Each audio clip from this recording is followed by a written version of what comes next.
Hi, welcome into the hot shop. Now, just to check, yeah, we do have closed captioning up on the screen, so feel free to watch that as I talk. I know it can be a little bit loud in the hot shop, but I'm going to just give you guys a little overview as to what we have going on today. So today we actually have a visiting artist. He's sitting up in the front over on the left side of the hot shop. His name's Pemberton. And he is here for his first Museum of Glass residency. We're going to see some really complicated work today. This large tray that he has out right here has these pieces of glass called Marini. And I luckily have some examples here. Hopefully you can kind of see the pattern inside. And the way that this is made, perfect timing, you guys came in just as we were making another one, is they layered kind of or stacked these slabs of glass. And Corey has some over on the left as well. They've been using a couple of different techniques to make these pieces of Marini. And it starts really large. This is specifically a square-shaped Marini, but we will more usually see round Marini. So this is even further a little bit out of the box, which is cool. And we'll see them attach another pipe to the end of this glass and kind of stretch it between two people on either ends of those pipes. It's really satisfying. It reminds me of taffy pulling, to compare it to something. And yeah, just to give you a little overview about our artist, and could we have a slideshow playing while I talk about Corey's art? Thank you. So, you guys are my test spiel. I'm going to give my spiel for the day. So, Corey is specifically going to be making some blown glass baskets, kind of like some of the images you'll see on the screen. And these are inspired by his presumed ancestors. And just to give a little background on this, Corey is a queer person of mixed race, and he doesn't know much about his European heritage or his African roots, and so he is bringing the idea of connectedness into his work and bringing up his lineage, and is using European techniques with forms and patterns from sweetgrass weavers of South Africa. And Corey has visited our area before. I met him personally while back at Hilltop Artists, which is a local nonprofit organization. They allow kids 12 and up to start blowing glass, and that's how I got into it. And Corey, kind of along those lines, participates in a nonprofit art organization called Crafting the Future over in Los Angeles. So it's just pretty inspiring. His goal is to bring people of all backgrounds and identities together using art.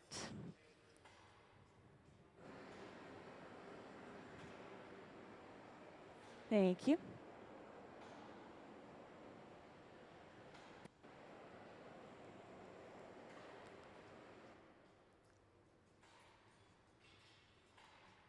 I do want to point out we do have some pieces right here on the front table, along with some bowls of different Marinis that they've made throughout the residency. And yeah, I was told that they've been doing a lot of prep work during this residency to create all these individual pieces of Marini, but now we should see them start to be used.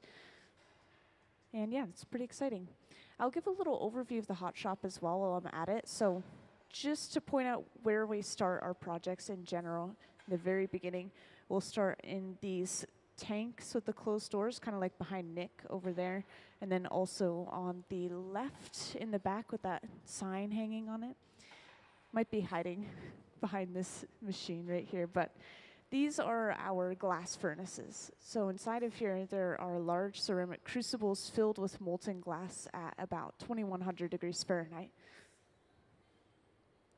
So whenever we want to create something, we'll usually start in the glass furnace, taking a heated pipe and just dipping it into the clear glass. All we have to do is turn and it gathers a ball on the end.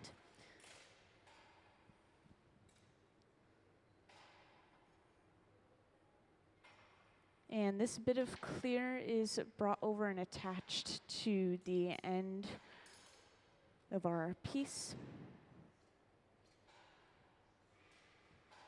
I'm assuming this is where they're going to be attaching that second pipe later on to stretch this glass out.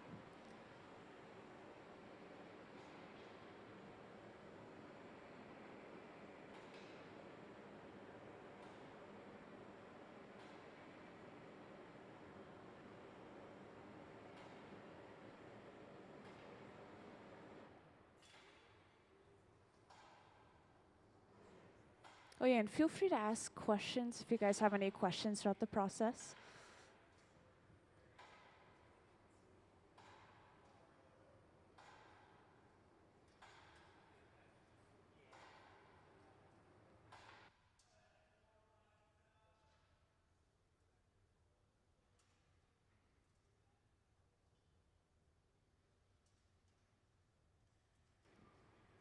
So I'm not sure if we're going to be making those today or even tomorrow, but those are something that they already worked on earlier in the residency. They started this residency on Wednesday. And yeah, these jugs all have faces on the front of them. They're all clear details, but the texture brings all that detail to the front. So maybe this is a continuing series he'll continue to work on, but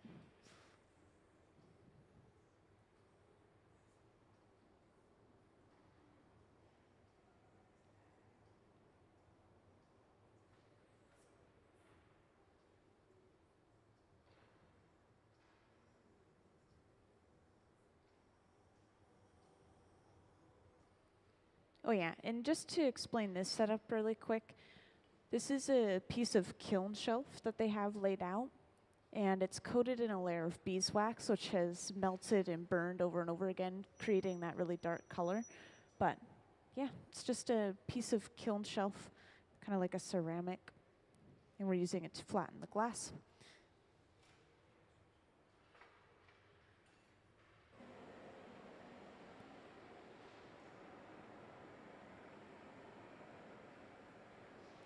Also, we have been using water on the glass a couple of times already.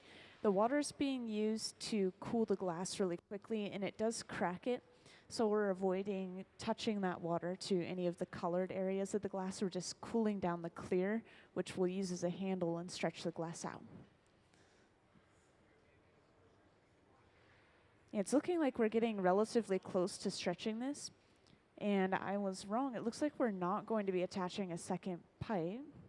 We're going to be hanging it and pulling it down with a tool, probably like the diamond shears, which I'll point out when they grab them.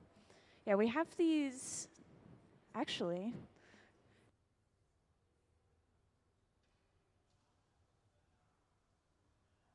Yeah, okay, so somebody's going to be going up onto the walkway and holding the pipe. Somebody will probably pass it up to them, and then they'll stretch it down from there. It's really fun to watch.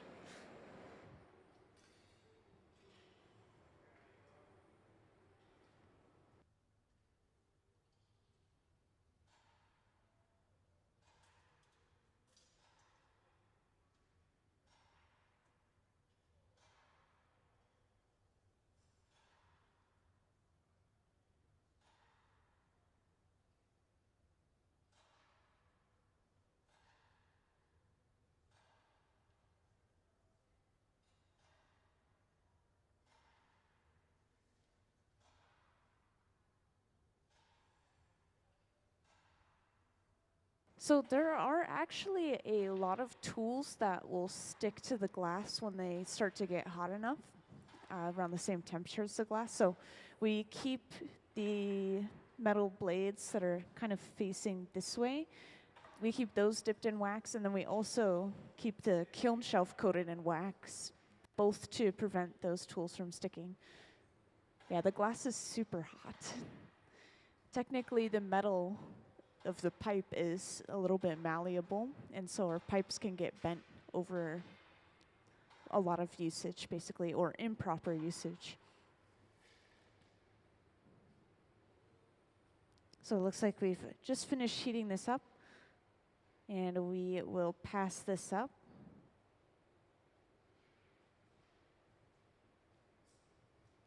And Corey's ready with the blowtorch and also this air gun. So any area that's stretching out too fast will cool down rapidly, and any area that's a little bit too cold or thick will heat up with that fluffy flame.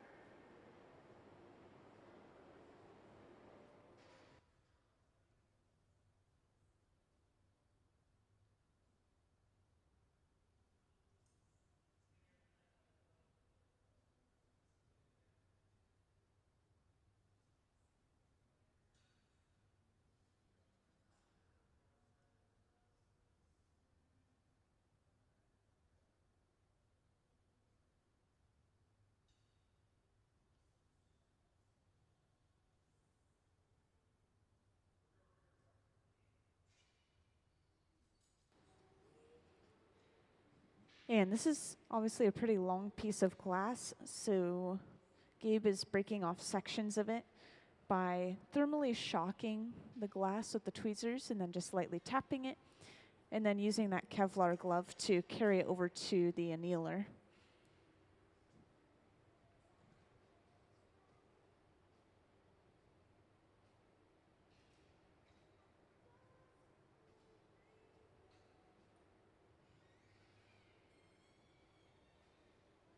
And this annealer we'll use for our finished products, no matter what that is. It might be a final piece like these jugs, it might be pieces of Marini, but this machine is supposed to keep all the glass warm at about 900 degrees Fahrenheit, and then we press a button at the end of the day and it very slowly cools everything all at once, which is going to prevent thermal shock. Yeah, really important step in the process, and it takes a while, so any piece you see finished here, you're not going to see at least until the next day. And welcome to those who just joined in. You came in at an exciting moment. We were just stretching out a piece of Marini, which we have some large pieces of Marini here on the front table that were made not too long ago. And this is what they look like once we've chopped them up into little individual pieces to see the cross section. And we will lay these out and eventually heat them up and kind of push them together so that they start to stick to each other. And then we'll use them to create patterns on our pieces, really complex patterns.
Yeah, so we'll be doing that same process again. You guys came in just as we were stretching it out, but in the very beginning, we have to create this sort of post or this pipe that has clear glass that'll hold on to that large block of color, and then we will stretch that color out again. So it's just a process mostly that involves heating the glass over and over again to make sure that there's an even heat all throughout.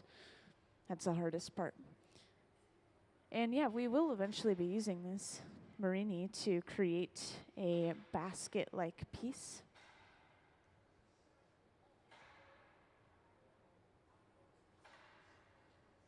Yeah, could I have Corey's work again, please?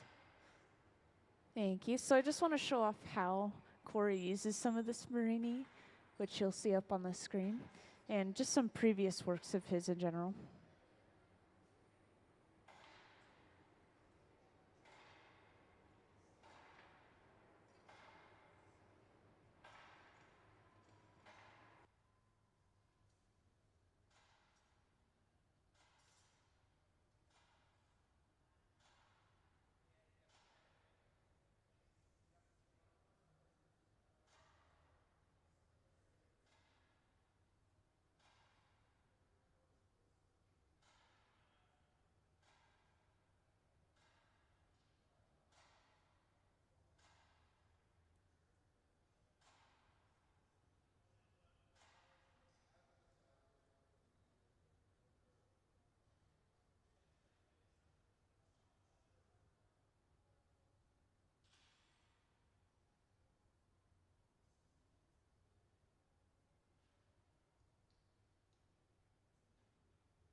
So this box in the front, this is basically the same as that large box on the wall, except having that door on top makes it really convenient to pick things back up after reheating them. So this is a block of colored glass that was designed and laid out by Corey, and we're just now picking it up. We'll heat it up and stretch it out.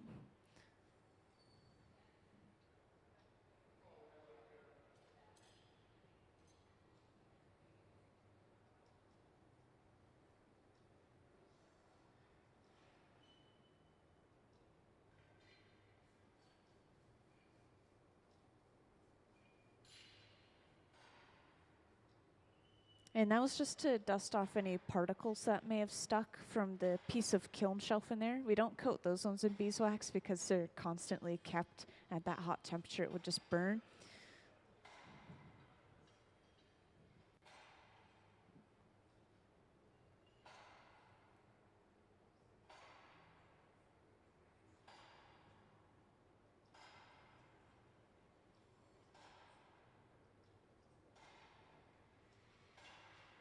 And now we start compressing the glass. So the way that these were made, I believe, is that there were basically all these sheets of thin-ish glass that were laid and stacked on top of each other.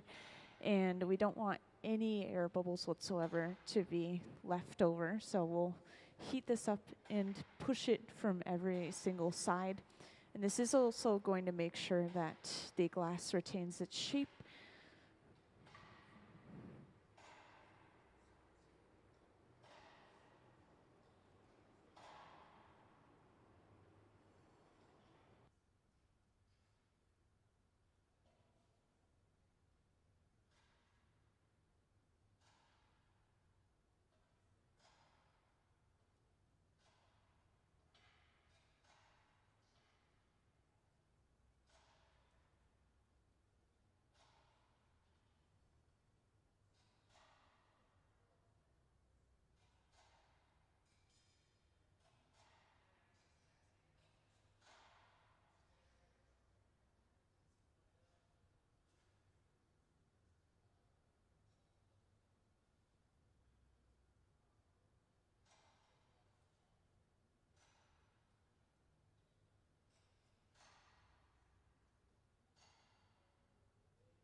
And welcome into the hot shop.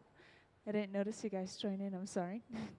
We have a visiting artist today, Corey Pemberton. I was just talking to him up in the front about this specific process that we're seeing today. And we are seeing Marini making right at this moment. And if you don't know what Marini is, we do have some examples in these bowls right up here in the front. Basically, you create a pattern inside of a large piece of glass, and you'll stretch it out and then chop it up into these small pieces to reveal a cross section.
Yeah, welcome into the hot shop to those who just joined in as well.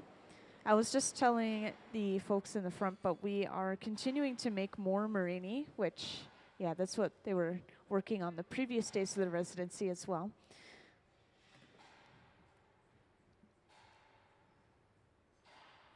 So we have picked up basically this big block of glass from this annealer in the front right here. And I really want to explain how they created this Marini in the first place. I know you guys probably already saw it yesterday, but you guys haven't had the chance to see it yet. And I was just asking Corey about it because I've never seen this personally before. But they're using these sheets of colored glass and laying them out in certain patterns and directions and creating these really intricate linear patterns like this, of course.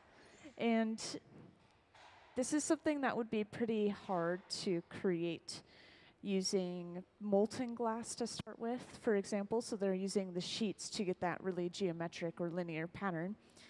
But what's interesting is we don't really have sheets of hot shop glass. So different glasses have different coefficients of expansion, COEs. And if you combine them, they're not compatible and they'll break away from each other. So technically, I think this clear glass, this is hot shop glass, and then all the color is a slightly different COE. So we can't have both of those glasses together in the final product. They'll start to break and crack and can be a pretty violent explosion away from each other even. So with the final piece, we just have to make sure that there's no residual hot shop glass. It's just really interesting. That just makes the whole process a little bit more complicated, but it did make the pattern a little bit easier on the other end. Now, just to talk about our visiting artist a little bit, could I have Corey's slideshow, please? Oh, wait, never mind. I'll have to pull it up later. But Corey Pemberton, he's the one who's been working up in the front, laying out this tray of Marini. And that's the way that we will be using this Marini, is we'll lay them all out side by side in a very specific pattern.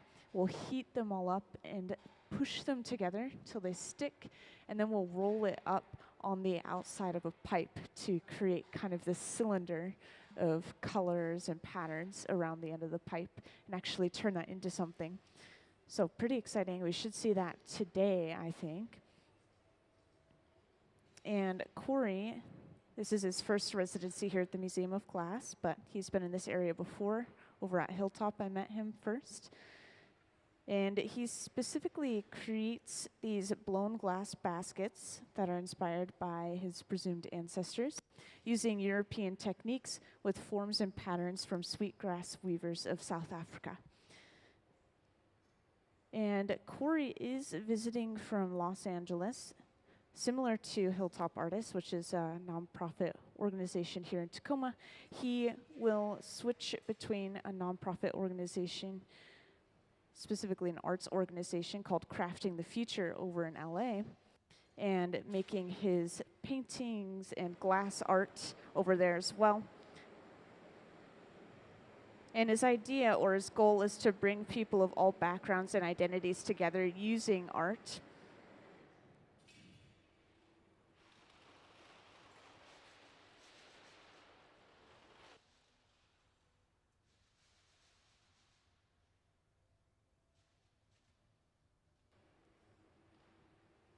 And just to give you guys a little overview of the hot shop. So if you haven't been in our hot shop before, these are our glass furnaces, the tanks with the closed doors. So when we first started this piece, we gathered a couple layers of clear glass on the end of our pipe, and then we went and picked up that block of color from inside of this kiln or top load annealer in the front.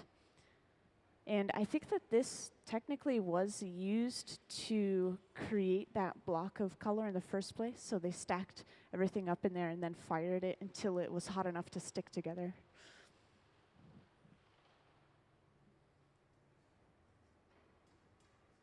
Yeah, let me know if you guys have any questions throughout the process. I just continue to follow along and point out what we're doing in the process and why.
So the idea right here, of course, is to make sure this glass is heated evenly all the way through.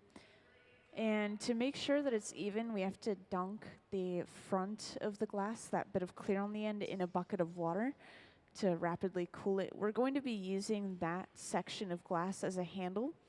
And if it's too hot, then that small little front section is just going to stretch and stretch, and the rest of it's going to stay solid. And the way that we'll stretch this out is somebody's going to go up onto this walkway up here, and they're going to pass the pipe up to that person. They'll hold it all the way up there, and somebody else will stretch the glass down towards the ground. And using this technique makes sure that the glass stays stick straight and there's no torque, so the glass isn't twisting on itself. And this is important because we are creating this square pattern. If we twist the glass, then it's going to be a little less than square.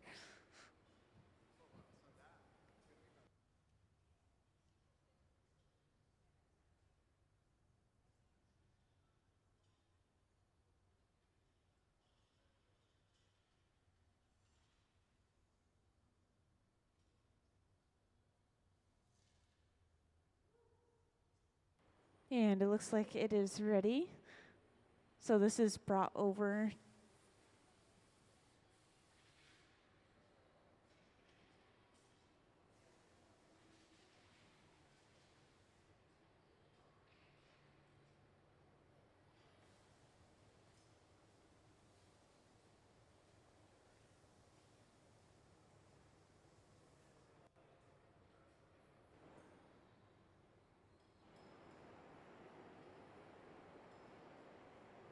And that was a really fast stretch. It's a pretty hot piece of glass.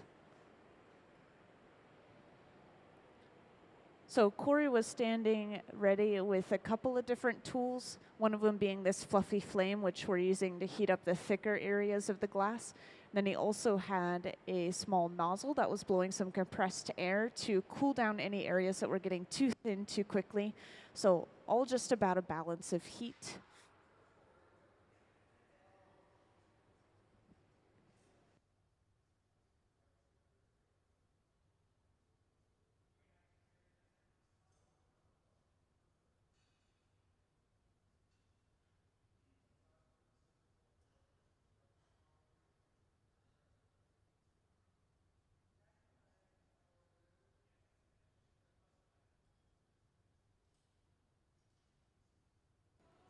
So now that they have this long rod of colored glass, Gabe is going in with some tweezers and he's just lightly touching it to that hot glass, and this is enough to thermally shock it and crack it through.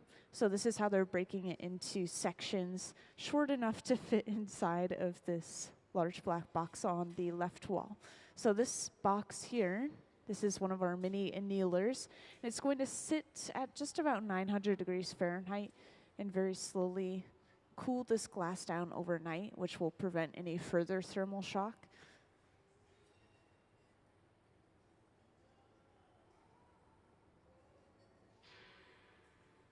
And of course, to handle the glass, Gabe is going to be wearing some Kevlar gloves.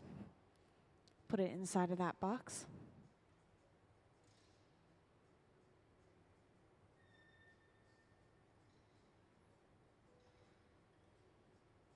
So there, we've just finished another long piece of Marini, which we do have some examples here that are uncut on this front table. So we'll let them cool down overnight, and that just makes sure that the glass doesn't crack or break at any point. And then later on, like tomorrow or the next day, we'll be able to chop them up into those small sections which you see inside of these bowls right here. And this is truly Marini right here. It reveals that cross section inside.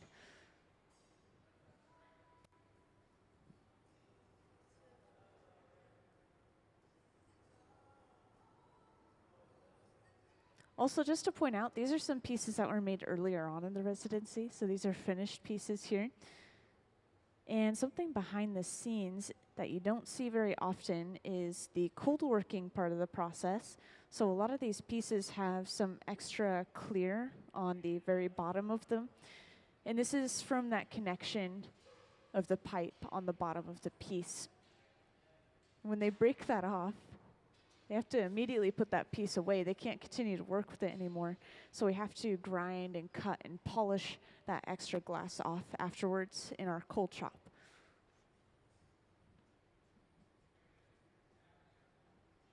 And if you guys haven't seen it yet, any newcomers, we have this slideshow going of our visiting artist artwork up on the screen. So this is all Corey Pemberton's work, some previous works of his, and some process photos.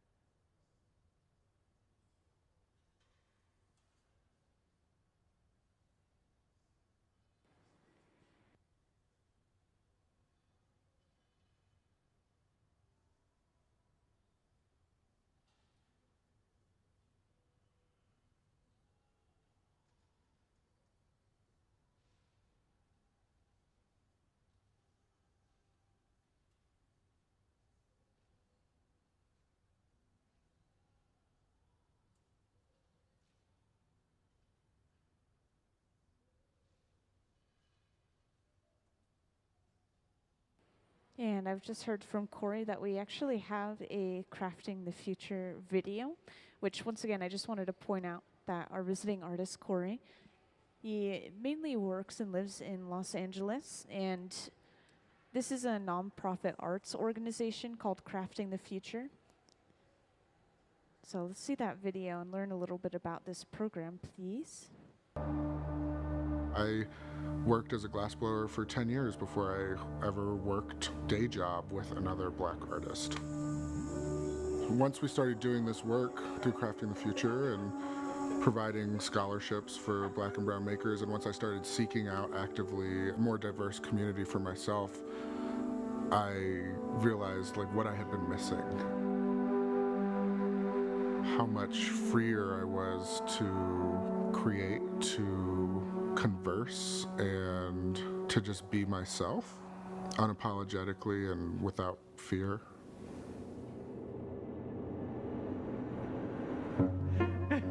I did not envision myself as an artist when I was younger. I didn't even see this as a possibility, especially in a full-time sense.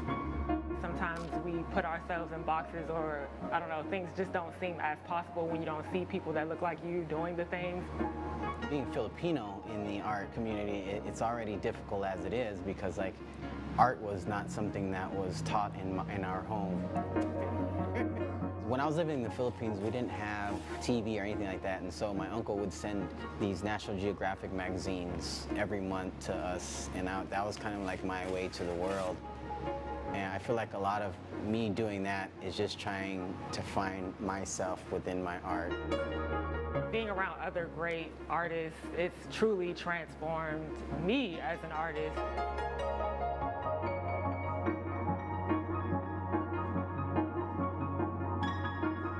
Being in this space and having the open opportunity and being able to express my art in the way I want, it helps us grow and it helps the art grow as well. It just really changes everything. The way that you enter the shop in the morning, the music you put on, the ideas you express, the conversations you have outside of the studio that are fueling your work and practice. Don't get discouraged, try one more. It's one thing to like create space for someone or even provide them the funds to like come and enter a space, but then how else do you make that person feel like they are welcome and like they want to stay? And at Crafting the Future, we're still learning what that looks like and aiming to be an example so that as we travel through these spaces, we can see more and more people of color, more diverse stories being told, story being preserved that includes all of the people on this planet and not just the ones who historically have been given the wall space or the pages in the books. Everybody should be touching the rail. Cedric, Tyler, that's me. Get in there. Touch that rail.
Yeah, welcome into the hot shop to everyone who just joined in.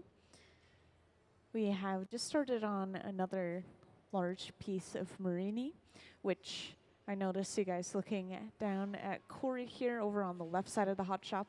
He's our visiting artist, and he is working with some finished pieces of Marini right at this moment. So the idea behind Marini is to basically create a pattern inside of a large piece of glass.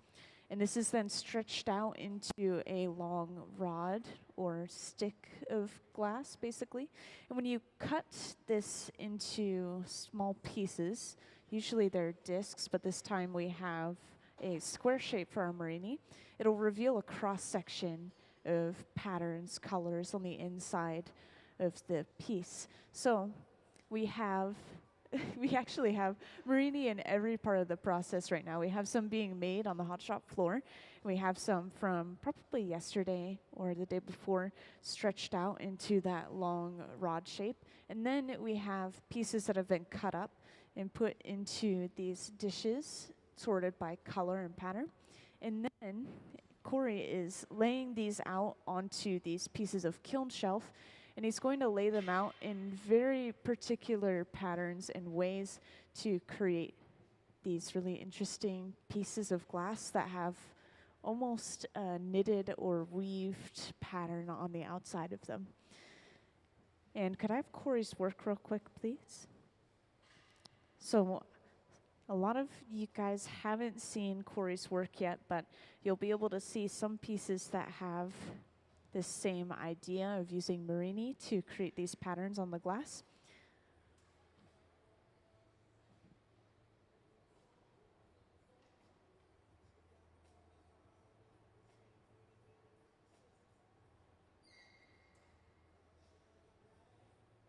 Yeah, and Corey's idea for these pieces is to bring in inspiration from his presumed ancestors. So using European technique with forms and patterns from sweetgrass weavers of South Africa. So this one's a really good example right here. Well, the last one. And some of these photos are process photos as well. Kind of the pattern laid out and planned ahead. And Corey told me he wasn't sure exactly what shape he was going to make with these yet, so that's something that we'll all kind of figure out together, including himself. Oh, and just to point out, everyone else you see on the floor here, they're our kind of permanent resident team, and they'll help any visiting artists that come through. And they've all been working with glass for a very long time, maybe 20 to 30 years individually. Some of them maybe just over 30 years now. So everyone on the floor is a very experienced glass artist.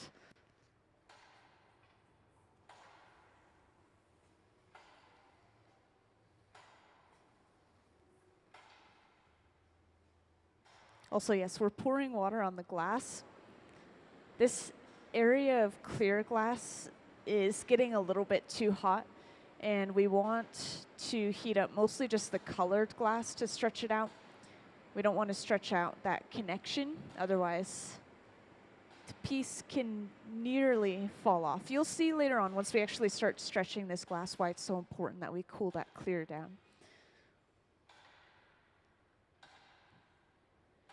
Thank you.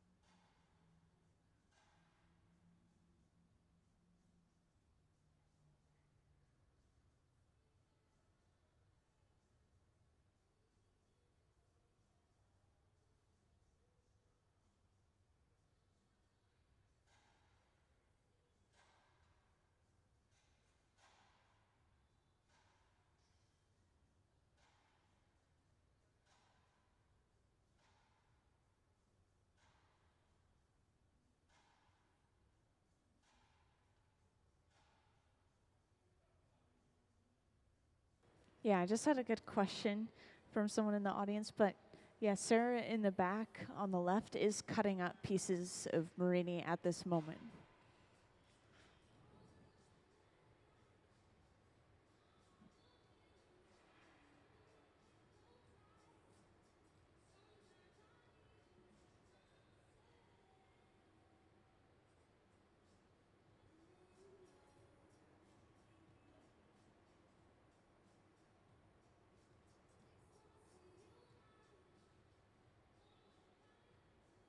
So we already have all of our layers of color that we want inside of this piece of glass. And This is something I haven't seen before today, but the way that they're getting these very specific linear geometric colors and patterns is by using sheets of colored glass. So just pointing out that pile of small cuttings of sheet glass. It's a good example. We have even more sheet glass over on the table on the left side of the hot shop. Yeah, these are laid out and kind of stacked on top of each other. And then we'll heat everything up until it just barely sticks together, basically. And then we pick it up on the end of our pipe.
So Nick has just grabbed a bit of clear from our glass furnace and is bringing this over and adding it to the very end of this glass. And this is basically going to act as a handle later on. Once we go to stretch this glass out, we'll hold on to that bit of clear and be able to pull and stretch the glass out without actually holding on to the color, possibly wasting the color. And this clear glass is heating up much faster than all the color, so we're going to continuously cool both of those sections down with this water. And for those who haven't seen the stretching process yet, to stretch this out, we will have somebody come up onto this walkway and the pipe will be passed up to them. And then somebody else will be stretching the glass down towards the ground. And this creates a really long piece of glass without having to worry about any torque from twisting the glass, as you might imagine from pulling from two different pipes on either side. That's the way that we usually pull Marini.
So our visiting artist, Corey, is going to be standing ready over on the left side of the hot shop where we're going to be stretching that glass out. He's going to have this fluffy torch to heat up any areas that are too cold or too thick. And then he's also going to have this air gun to cool down any areas that are getting too thin or a little bit too hot. It's all just about a balance of heat.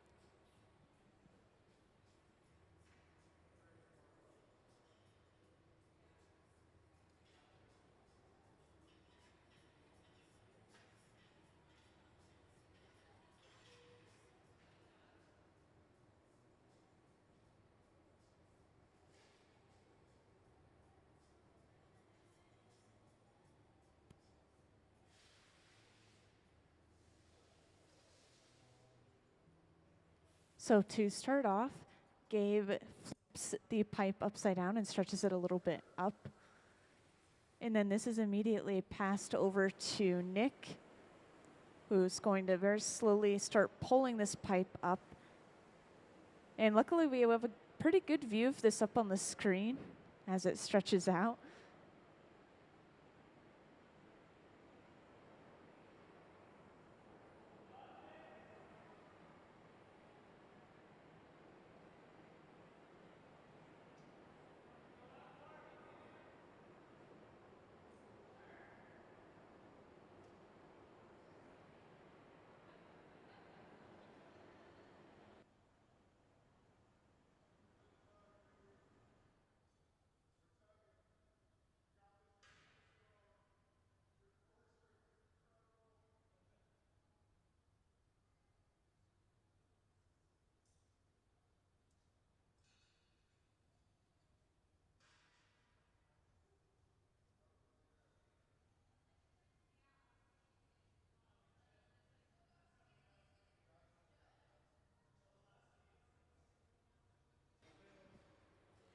So now this is solidified enough that they can break sections off and put it away.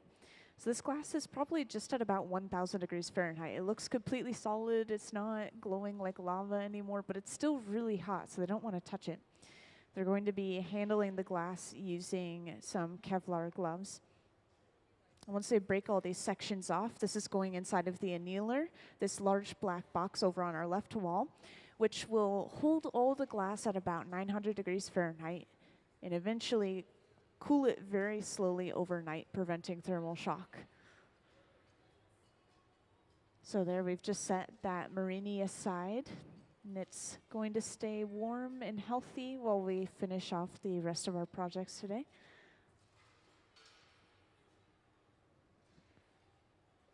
Let's give them a round of applause for all their hard work making that Marini so far. Thank you. And I know some of you guys just joined in, so just to point out, we've been making Marini, which are these small pieces of patterned glass right here. And you're welcome to come down to the front row and take a closer look if you like. We have Marini in every stage on our hot shop floor today. You just saw it made, and we have longer rods of it already made down here on the front table. And then we have somebody who's been cutting the Marini up in the back. Sarah's been cutting it into these pieces, and then we'll set them aside, sorted by pattern inside of these bowls. And eventually, our visiting artist, Corey, is laying them out and creating patterns for pieces with them, which, of course, is the reason we're making them.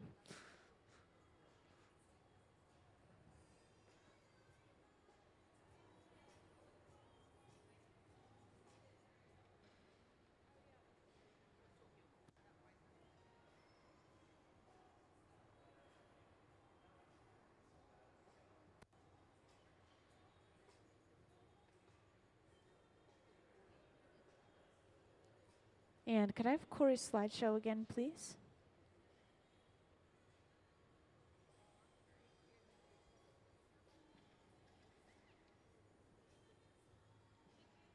Yeah. Thank you. So for those who haven't seen this yet, here are some example pieces of how this Marini is used to create patterns on our pieces of glass. And these are all basically just photos of Corey's previously made artwork, maybe some process photos. and background information on Corey. And this is the second to last day of the residency. This is Corey's first residency here, but he has been a pretty prominent glass artist, both in the Los Angeles area, which is where he's visiting from, and here in Tacoma. He did visit Hilltop Artists not too long ago, which they're a local nonprofit organization that allows kids 12 and up to blow glass. That's how I got started personally. And Corey also works with a nonprofit arts organization called Crafting the Future over in LA.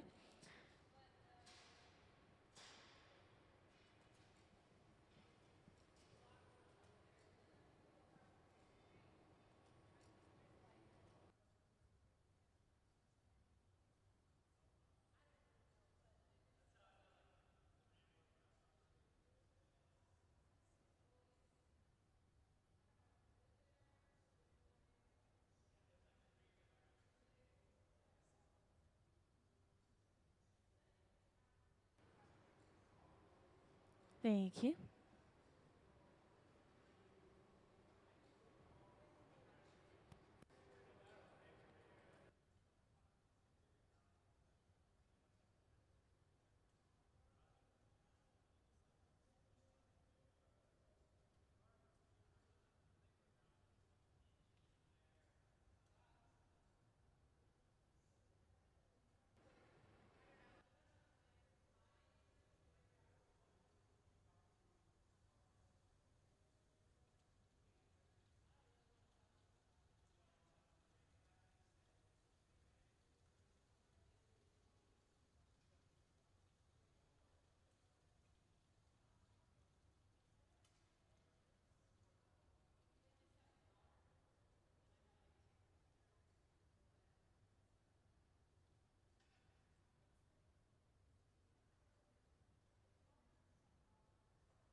Yeah, so it sounds like we'll have two more Marinis to pull, and then we'll see them start to turn some of this Marini into a final product. And Corey was working with some Marini earlier, laying it out into a very specific pattern, and it was this Marini right here. It has these really geometric lines, and it's kind of spaced with clear glass in between, just to kind of describe it.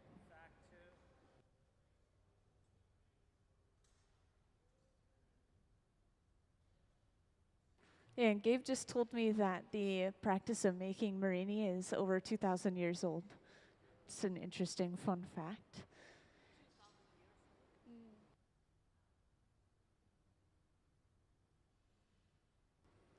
And if you guys are curious, this is how a lot of this Marini is being made, if not all of it. We're using sheet glass and layering it to create these really geometric or linear patterns within the glass. It's really hard to get that super straight and geometric shape using molten glass to begin with. So instead they're layering these panels or bits of glass inside of these top-load annealers like this right here in that very specific pattern. And then they'll heat this up enough for it to barely fuse together, and then they'll pick it up on the end of the pipe and actually start working with it in the hot shop. So it's a pretty long process, and it allows for this really fine detail.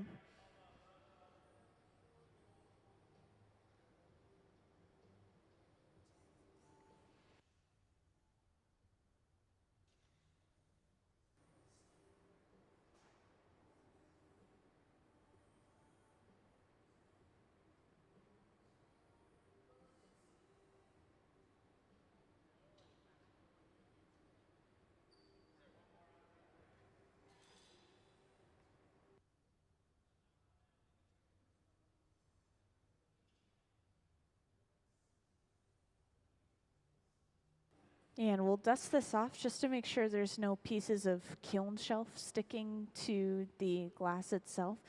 It did get hot enough for the glass to start to fuse together, so it is hot enough to pick up some particles off of the kiln shelf. And this setup we have here on the table to the left, that's actually a piece of kiln shelf as well. It's just coated in a layer of beeswax, which has been burned and used many times. But we'll use this to shape the glass.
So for those who just joined in, we are working on something called Marini right now, which luckily we have all these examples down in the front, but they have this large block of colored glass that is basically layers of these little sheets of colored glass that have been slightly fused together enough to stick.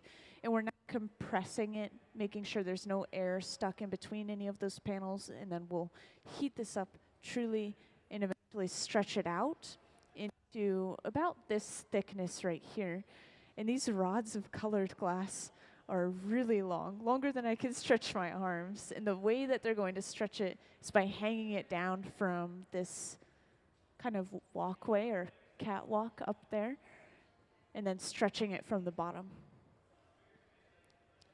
And then, of course, this is chopped up into these even smaller sections, which reveals a cross-section of patterns and colors inside of the glass. And that is the idea of Marini, is to get that cross-sectional color. And we have this Marini to pull right here, and then we also have one more block of Marini sitting inside of this box right here, waiting for us to pull it out and use it, just like this one. And then after that, we should actually see them turning some of these pieces of Marini into a final product. So yeah, a lot of work. Apparently they've been working on this Marini for most of the residency. I mean, this is a lot of work to even just create these patterns, not just pull them out.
So Corey's just brought out some new drawings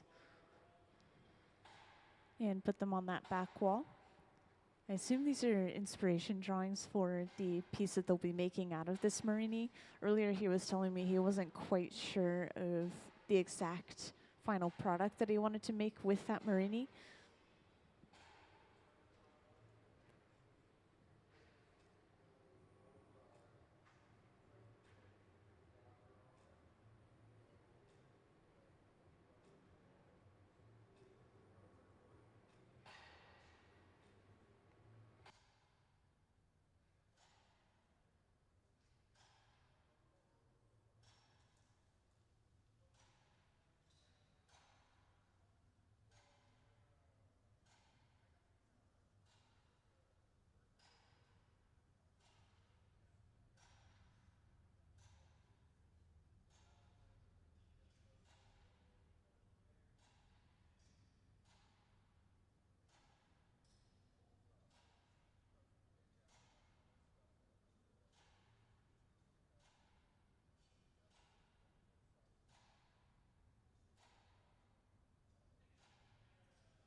And this is a pretty thick piece of glass, so we're heating it over and over again. We're using the marver to reshape it into a perfect geometric square shape. And the idea is to heat the glass up more so internally and let the outside stay a little bit cooler, keep its shape. And we want to heat this up very evenly all throughout. It's the hardest part of making Marini, is stretching it evenly because of even heating.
And this clear glass is getting hotter than the colored glass over and over and over again. So we're using some water to cool it down very rapidly.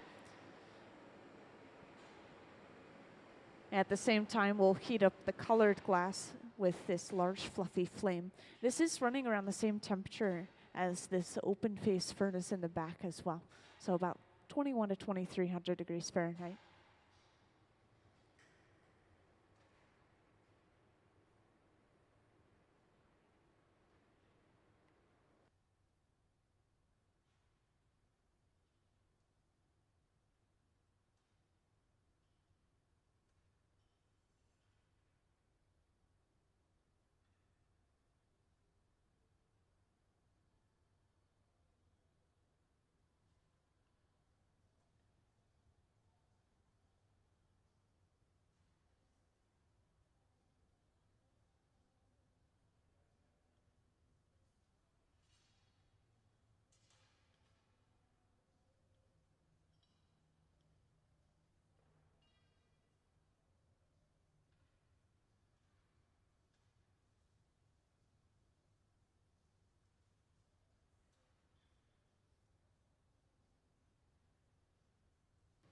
And next, a bit of clear from our glass furnace is brought over and attached just to the very end of our bit of color.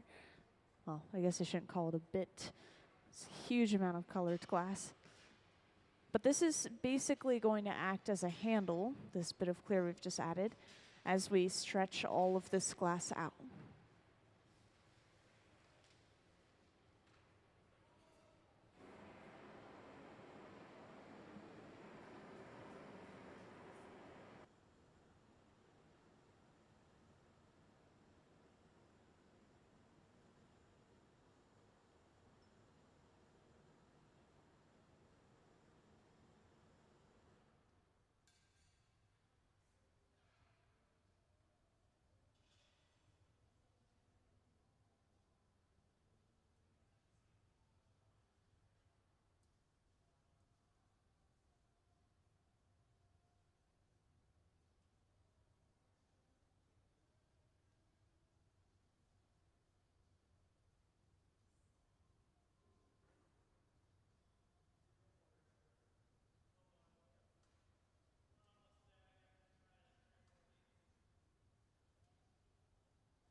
And to make this a bit more of a prominent handle, so we're actually able to grab onto it, we've created just a small divot in it using those two metal blades, the jacks. And we're also dunking the very end of the glass inside of this bucket, just filled with water, once again, to cool that section of the glass, that handle. And to stretch this out, for those who haven't seen it yet, we're going to be passing the pipe up to someone who stands on this walkway or a catwalk. And then somebody else is going to be holding onto that handle and stretching it down. And it will create basically this really long colored rod of glass, just like these on the front table.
And our visiting artist, Corey, is standing ready with a couple of different tools.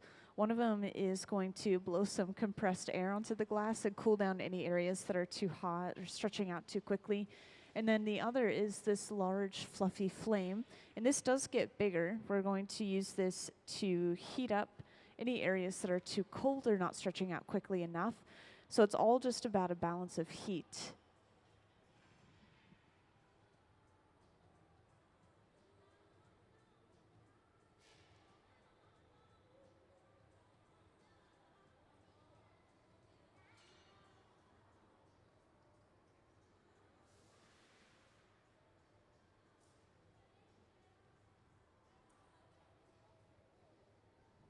So they've just passed that up to someone on the walkway.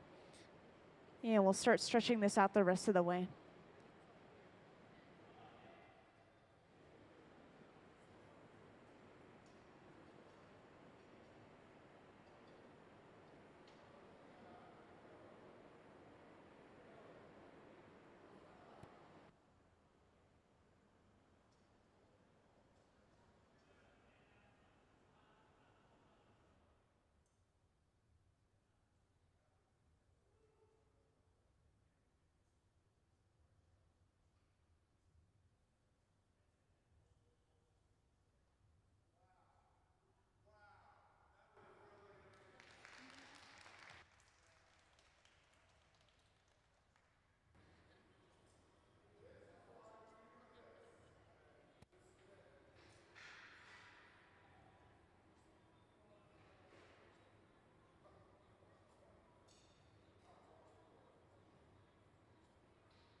And just like that, we have finished creating all those rods of Marini.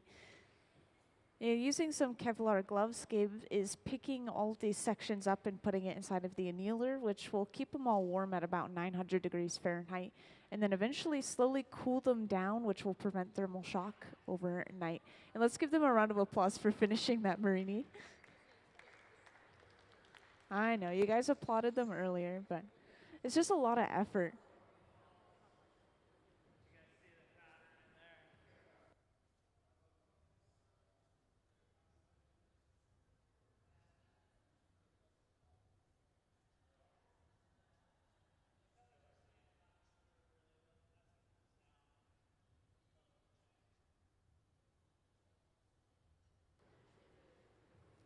Yeah, so I've been pointing out today that we've had Marini in basically every single one of its stages on the hot shop floor at the same time today. So we've been making it in the hot shop. We have some finished rods that haven't been cut up yet.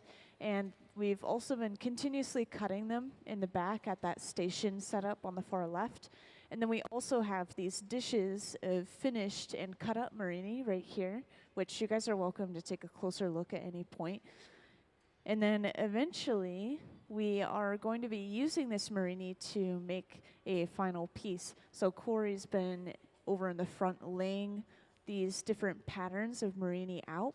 And this is all based off of these different quilting books, which I was taking a peek at earlier. There's some here, and we have some over there as well. But yeah, they're based off of these quilting patterns.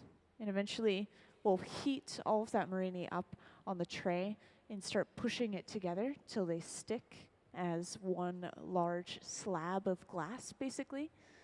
And then we will take a hot pipe with some clear glass kind of wrapped around the edge of it and roll that Marini up around the end of the pipe to create kind of this cylinder. So really long and interesting process. And I've been pointing this out as well for anyone who hasn't seen it. We've been using these sheets of colored glass to get the patterns in the first place. So these sheets are laid out in very specific ways inside of this top load annealer right here. And then it's heated up just enough for it all to stick together. And that's when we pull it out and start working with it in the hot shop. So we have one more of these that we're going to be pulling and creating, and then we will eventually be moving on to making a piece.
Yeah, these pieces are super complex. Because of this Marini making, it means that these pieces are taking multiple days each. So this Marini that they cut up, for example, it could have been made yesterday, 2 days ago or so, and they're only just now able to lay it out and use it. And we do also have tomorrow in the residency as well. It's a full week residency for Corey.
So we've gotten some clear on the end of our pipe, and we squared this up so that it would match the shape of the Marini itself. And we just picked up from inside of the annealer. And same as earlier, we'll start heating this up and compressing it a little bit, heating it and then pushing it onto this metal table called the marmer.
Yeah, welcome into the hot shop too. Those who just joined in, feel free to sit wherever you like.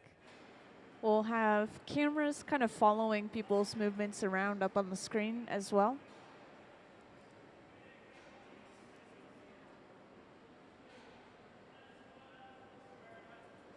Now, you came in for our last Marini polling, which luckily we have all these physical examples of Marini right here. Basically, they will create patterned pieces of glass by creating layers of color inside of a large solid piece and then stretching this out into basically this rod of colored glass and then cutting it up into these individual sections. It's a long process. It takes at least 2 days usually. So these pieces were made at least a day or two ago and then just cut up today, which you could hear Sarah in the back cutting up even more of them at this moment. And we are going to pull this last rod of Marini, which we won't be able to use until tomorrow. We'll set it aside in the large black box over on the left wall. Yeah.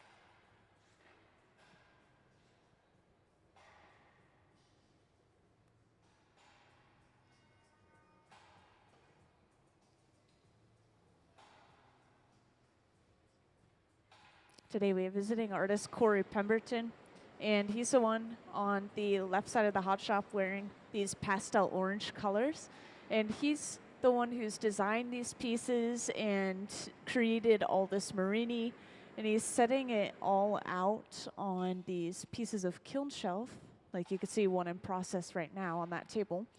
And eventually they will heat up everything on that kiln shelf and push those pieces of glass together until they just barely stick together, and then they will roll that up on the end of a pipe to kind of create this cylinder of colored glass. And from there, they can blow this out and use it to create a piece of glass, which Corey's just brought out all these drawings kind of on that back wall there.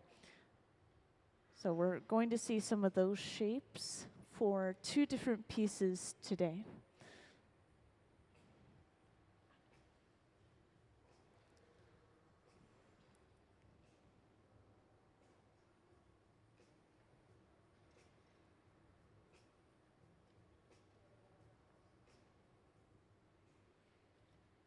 So just to share a little bit about our visiting artist, let's put Corey's slideshow up on the screen first. Thank you. So for those who haven't seen the slideshow yet, up on the screen, there's some images of our visiting artist artwork. Once again, Corey Pemberton, he's sitting in the front working with that Marini over there. And you can see how these turn out in a finished piece. This is a really good example right here as to what this Marini could look like. And these are some process photos of him planning the Marini out.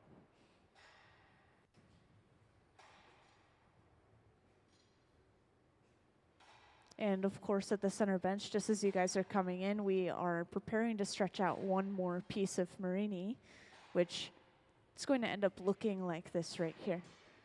And then what we do from here is we cut it up into these individual little cross sections to reveal a pattern or an image inside, which these have some pretty detailed patterns inside.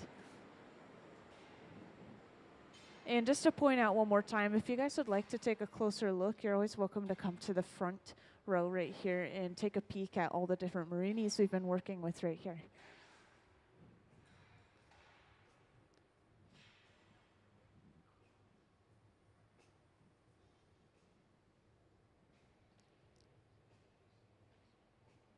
Now, Corey creates these blown glass baskets. You've seen some of them on the screen.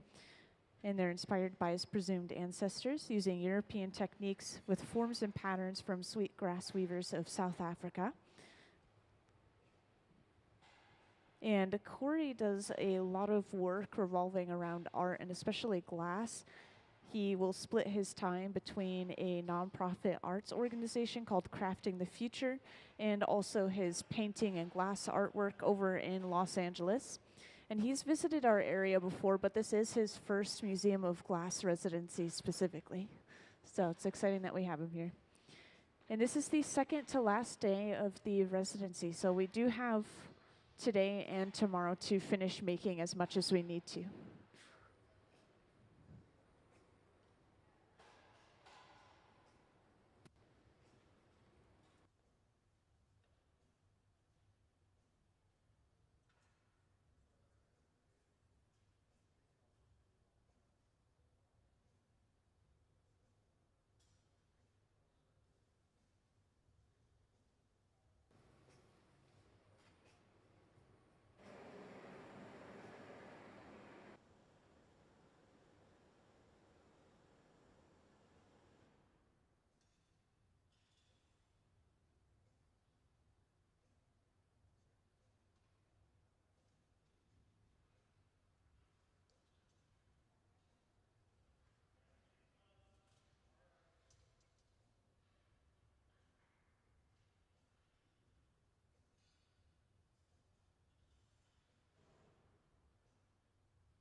So Gabe is continuously heating up this piece of glass and lightly reshaping it using this waxed piece of kiln shelf.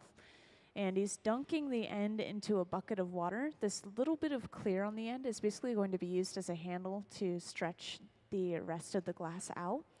And the way that we stretch this is we actually have one of our hot shop team members go up onto the walkway and we'll pass the pipe up to them. And then somebody else will stretch the rest of the glass out. It's a pretty long piece of glass, and it takes a lot of strength from everyone involved. I mean, it is solid glass through and through. And Corey is sitting, or I should say standing aside with a few tools at the ready. We have a torch, which is going to be used to heat up any thick or cold areas of glass. And we have a nozzle, which will blow some compressed air on any areas of the glass that are getting too thin. So all of it is just to balance some heat. And then we have a pair of diamond shears, which Gabe has just grabbed from Corey, that he'll use to stretch this glass out.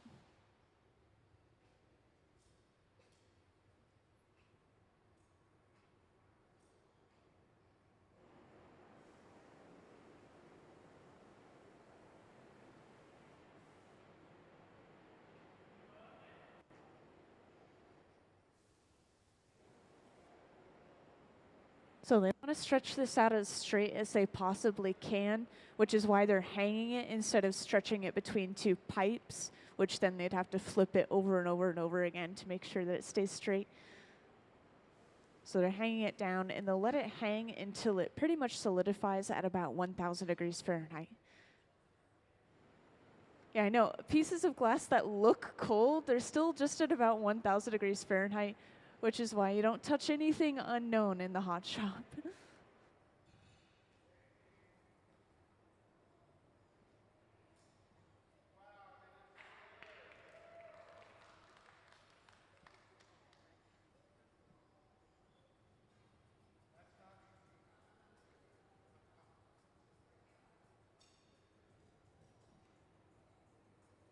Yeah, these guys make it look easy because they've all been working with glass for about 20 to 30 years individually.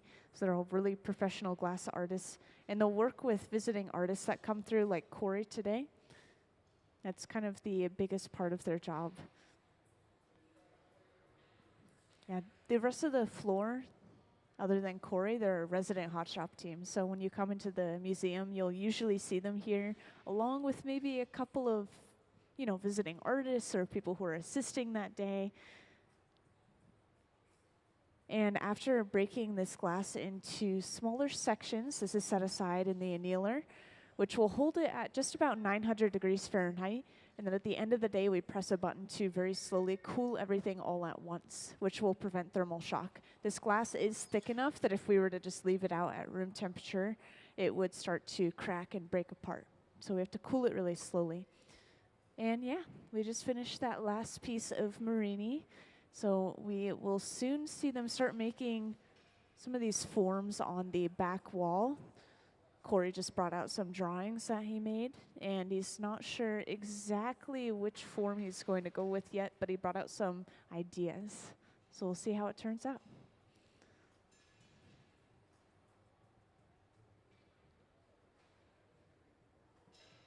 Oh yeah, just to point out, these are some pieces that were made in some of the previous days of the residency right here. And just as I pointed out earlier, if anyone would like to take a closer look at some of these pieces, you're welcome to come to the front row.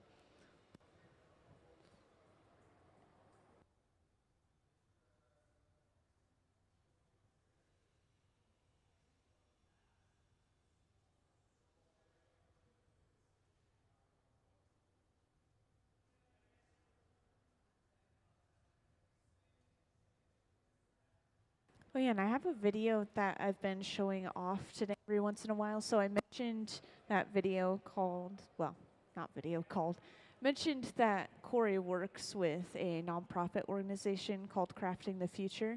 And we do have a video that talks about that organization a little bit. Once again, this is in Los Angeles. So could we have that video, please? I worked as a glassblower for 10 years before I ever worked day job with another black artist. Once we started doing this work through Crafting the Future and providing scholarships for black and brown makers, and once I started seeking out actively a more diverse community for myself, I realized like what I had been missing. How much freer I was to create, to converse, and to just be myself unapologetically and without fear.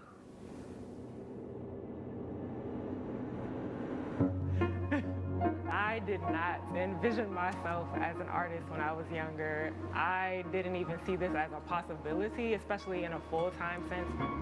Sometimes we put ourselves in boxes, or I don't know, things just don't seem as possible when you don't see people that look like you doing the things. Being Filipino in the art community, it's already difficult as it is because like art was not something that was taught in our home. When I was living in the Philippines, we didn't have TV or anything like that, and so my uncle would send these National Geographic magazines every month to us, and that was kind of like my way to the world.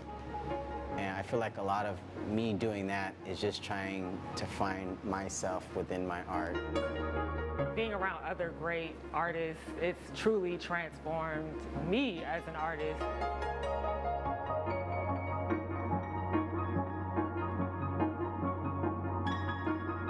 Being in this space and having the open opportunity and being able to express my art in the way I want, it helps us grow and it helps the art grow as well. It just really changes everything. The way that you enter the shop in the morning, the music you put on, the ideas you express, the conversations you have outside of the studio that are fueling your work and practice. Don't get discouraged, try one more. It's one thing to like create space for someone or even provide them the funds to like come and enter a space, but then how else do you make that person feel like they are welcome and like they want to stay? And at Crafting the Future, we're still learning what that looks like and aiming to be an example so that as we travel through these spaces, we can see more and more people of color, more diverse stories being told, story being preserved that includes all of the people on this planet and not just the ones who historically have been given the wall space or the pages in the books. Everybody should be touching the rail. Cedric, Tyler, SB, get in there. Touch that rail.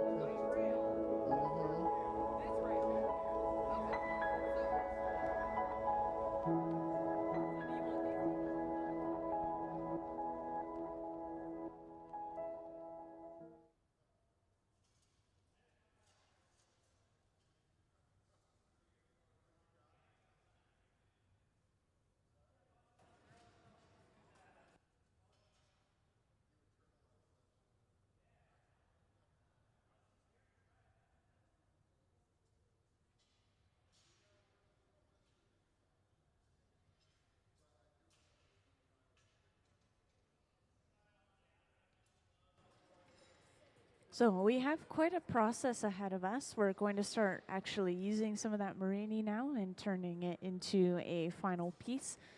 So we have just heated up or started heating up a fork-shaped tool, which is inside of this large box here called the garage. And this is heating it up to about 1,000 degrees Fahrenheit. And when I say fork-shaped tool, it's pretty large. Probably about the same length-ish as one of our pipes that we use.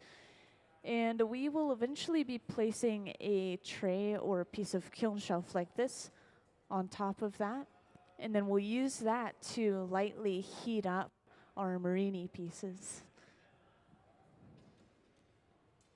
And we have to do this pretty delicately. We don't want to just completely melt them, so we can't just stick them in the heat and leave them there. We have to go in and out, and then we have to flip it, and then we have to go in and out to make sure that everything heats evenly and very lightly. Just enough for it to stick, but not really any further.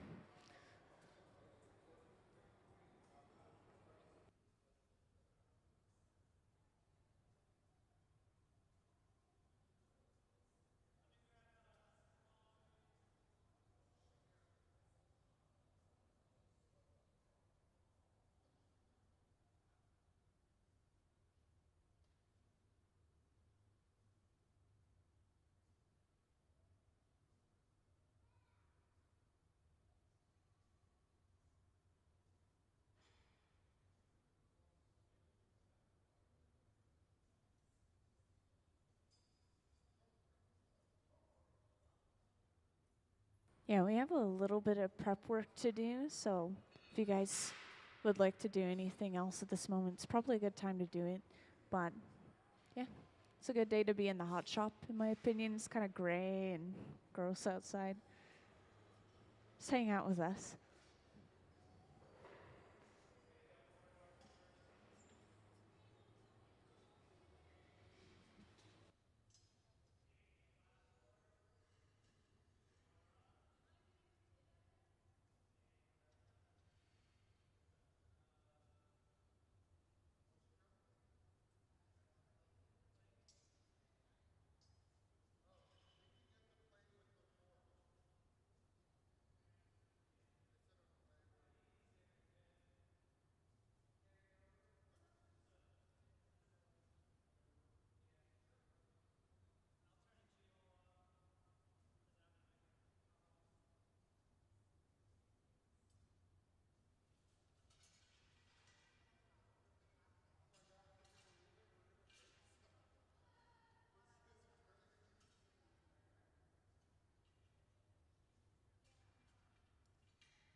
So we just put that tray of Marini on that fork, and we're lightly heating it up.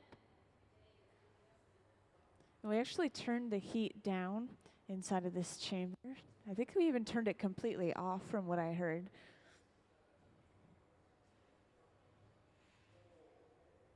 And it looks like Gabe is going to start preparing the collar. So to get this pattern onto the end of our pipe and actually be able to use it, turn it into something, we are going to create a ring or a collar of clear glass around the opening of a blowpipe. And then we'll eventually be able to heat that collar up and pick up that tray of color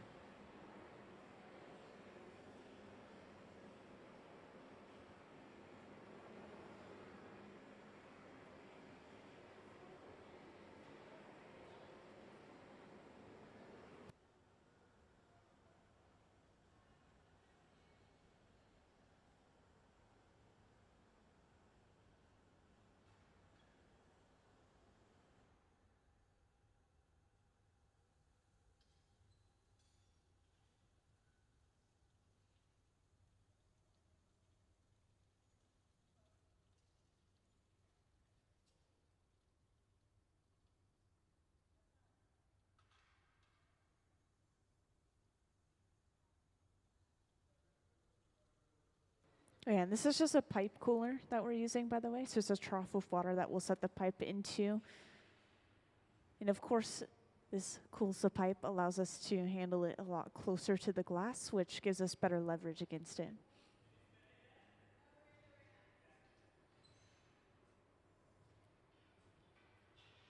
So mostly using gravity to shape the glass and then also blowing a bubble into that very small amount of glass, which basically just burst open. This has created our collar already.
So at this point, we have heated up this glass. We've rotated the plate.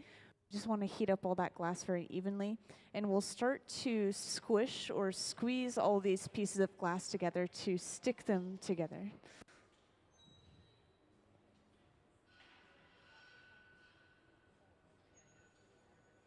Oh yeah, these gloves that we've been using on and off throughout the process, we'll continue to use them later on as well.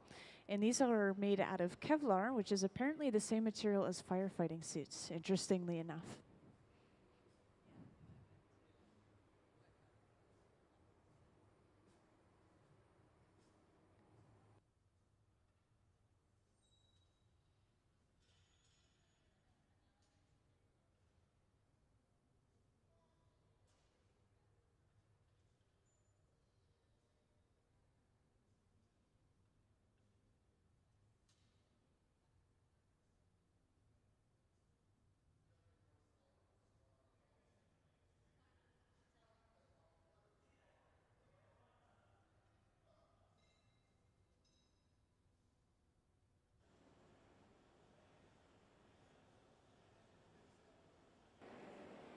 So Corey has these two metal paddles, basically. We call them tags.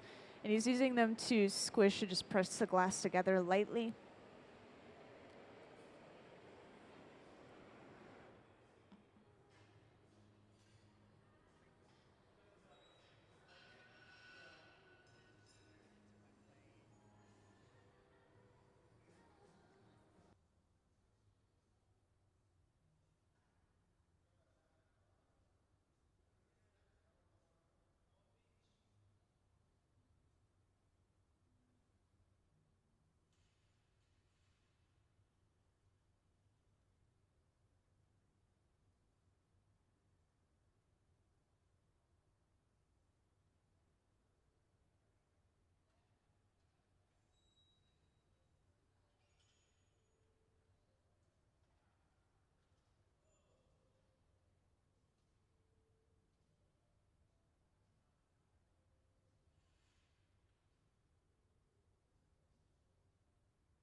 Yeah, we're getting relatively close to that exciting moment where we roll that glass up on the end of the pipe. And just a reminder, if anyone ever has any questions, feel free to ask away. Just grab my attention and let me know.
So Gabe is keeping that collar hot, and they've heated up the Marini one more time. They just have to make sure it's not stuck to the kiln shelf now as they pick it up. So they give it a tap.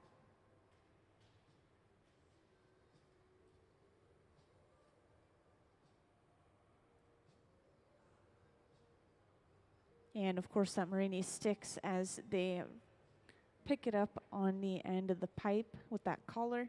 And this creates a cylinder shape on the end of the pipe. They do have this gap, but they're going to go in with a couple of tools and physically just kind of pinch it and close it shut by hand. And then they'll have that cylinder of color. And for anyone who has recently joined, this is a huge process that we're seeing right here.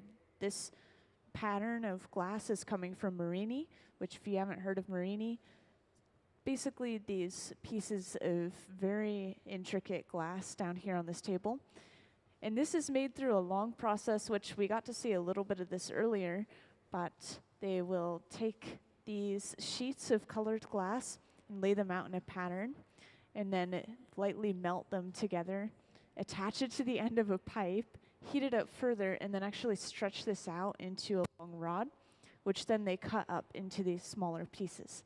So that gives us that really small patterned glass. And then we just laid them out on a tray, heated them up, and just rolled them up on the end of our pipe right now. So that's the stage where we're at. And we're going to turn this into a piece, kind of like one of the ones you see on that back wall here. Those are drawn and designed by our visiting artist today, Corey Pemberton.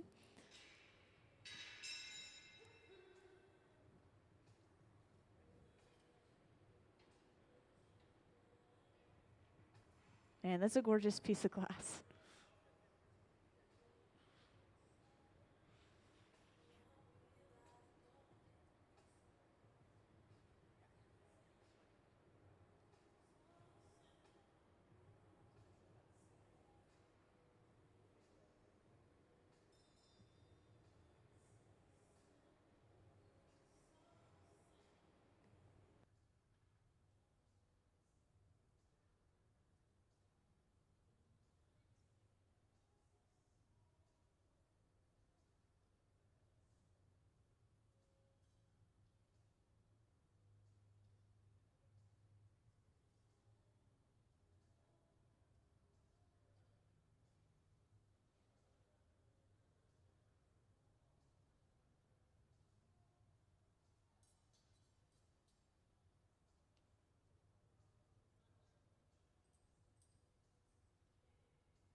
Yeah, so that is our visiting artist this week, Corey Pemberton, that I was just talking to. And he's talking about these pieces that were made over the last few days or so of the residency, which we have them here on the front table. They are basically these large jugs with faces. And these are eventually going to be sandblasted to give the surface kind of a physical texture, and it's going to be more matte. It's not going to be shiny anymore. And this is going to allow paint to stick to the glass a lot better. And of course, going to be painting patterns and designs onto these face jugs.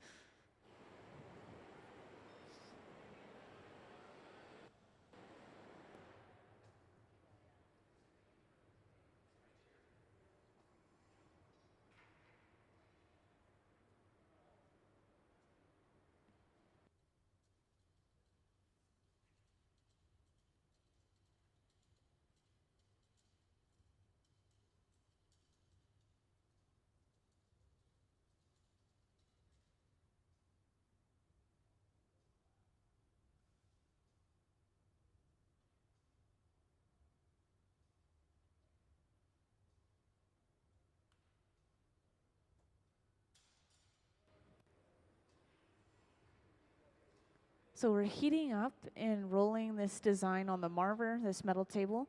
We were also using a tool called the jacks, which are basically these two metal blades on the inside of the piece. We're trying to compress that design so that it's completely smooth on the inside and out, and we don't have any unevenness in general for the finished product.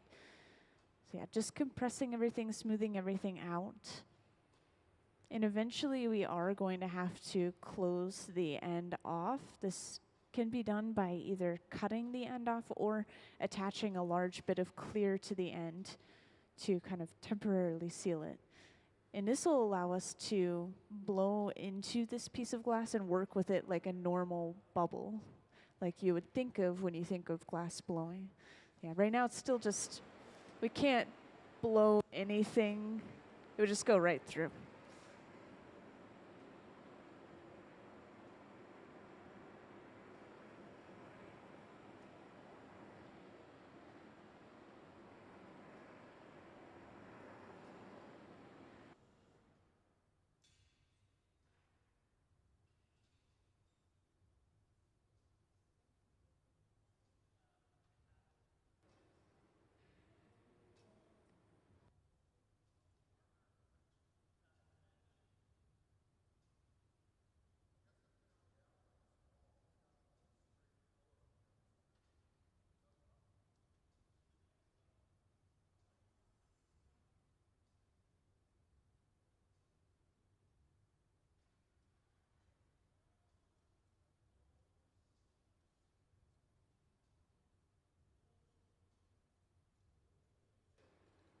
So on top of compressing the walls this way, we're also pushing this wooden paddle against the opening. We're pushing it against the table, the opening of the piece, and this is compressing the walls down as well, so making the walls a little bit thicker, and all of this is to prevent there from being any air gaps at all between these pieces of glass. Want it to be completely sealed and, once again, smooth.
So we've narrowed the opening already. And we've just brought over a molten bit of clear, which we'll lay out on the table and flatten out just a bit.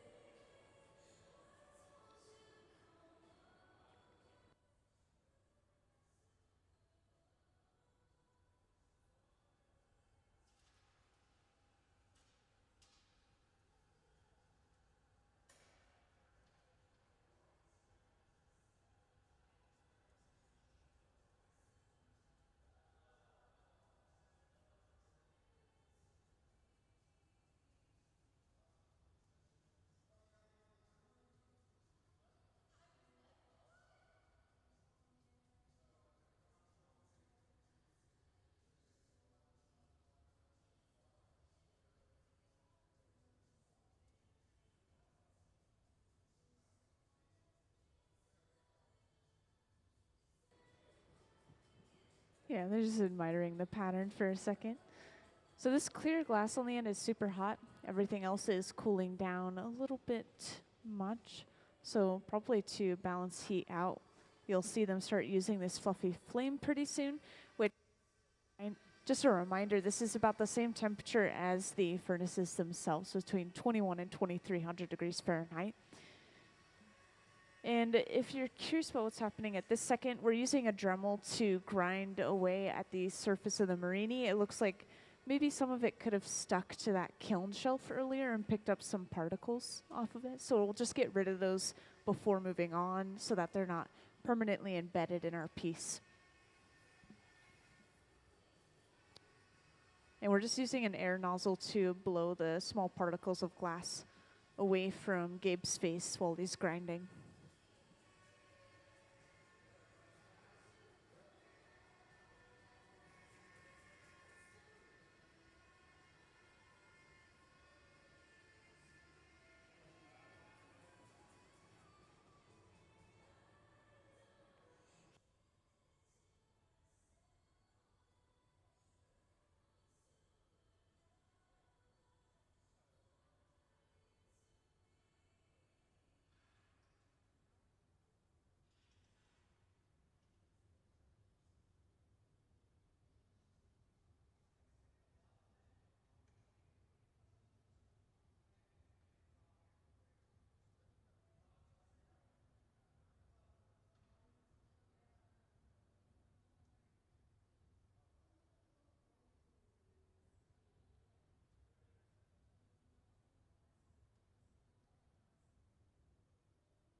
So we've gotten this glass hot, and we're going to start using a block, which is this wooden spoon-shaped tool.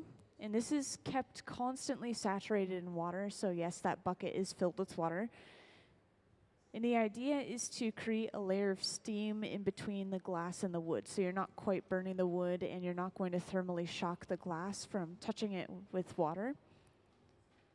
And as you can see, this is completely smoothed and rounded out this bubble of glass. And this is going to help it blow out a lot more evenly. And now we've moved on to using a different tool already. So this pad is just folded up newspaper soaked with water. That's all this material is. And we'll use this very frequently, whether it's sculptural or blown like today. This is as close as you'll see us get to using our hands to shape the glass. And each time they let this glass cool down, you could see the pattern better and better. Like right here, you could see those little pops of, it looks like a blue color possibly. And you can expect this glass to change, sometimes quite a bit, once it fully cools down overnight. Some colors are a little bit odd and they'll appear a completely different color when we're working with them, such as red. I think red is the most extreme case, but it'll look black or gray or brown when we're using it, and it does not change back to that bright red until it fully cools down. It's really interesting.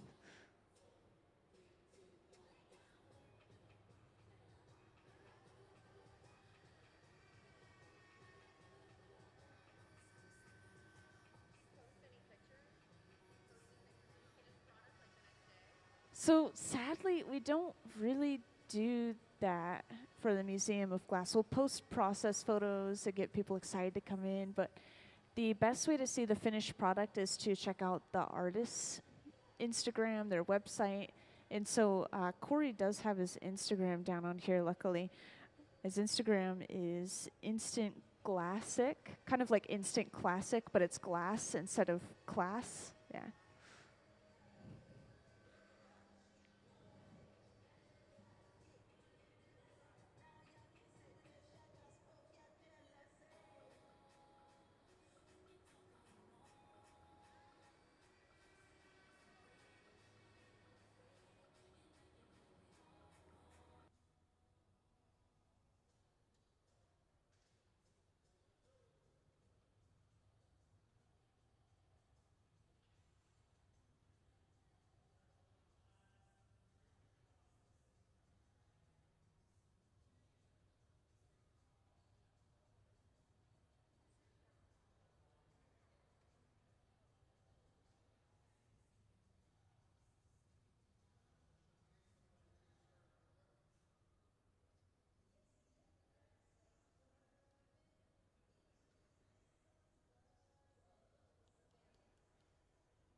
And welcome to those who just joined us in the hot shop and anyone who has recently joined. Just want to give you all a little update as to what we're doing and who's here today. So today we do have a visiting artist, Corey Pemberton, and he's the one who's wearing a lot of pastel orange over on the left side of the hot shop. And everyone else here is basically assisting him in creating these pieces that he has designed.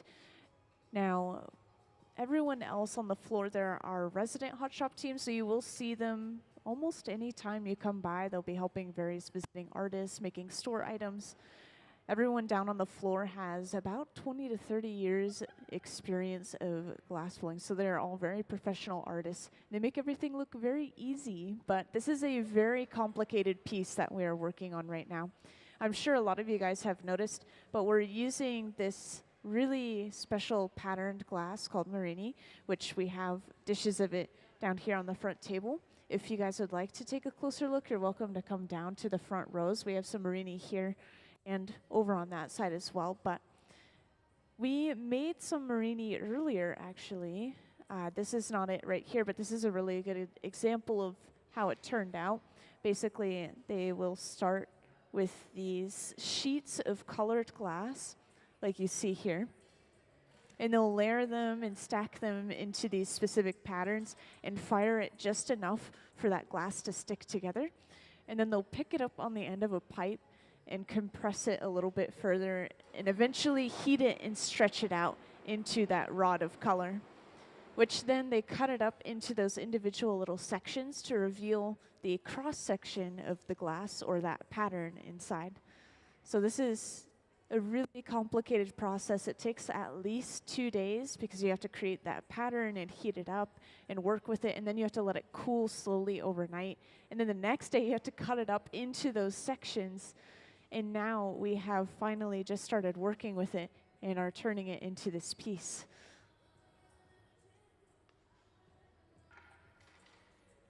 Now at the center bench, we have just cut off that bit of clear on the end. That bit of clear, if you weren't here earlier, was just used to block off the opening on the end of this cylinder shape that the Marini created, just so that we could blow some air inside and shape this piece of glass. And it looks like Gabe is going to show this pattern off, so lean in as close as you can.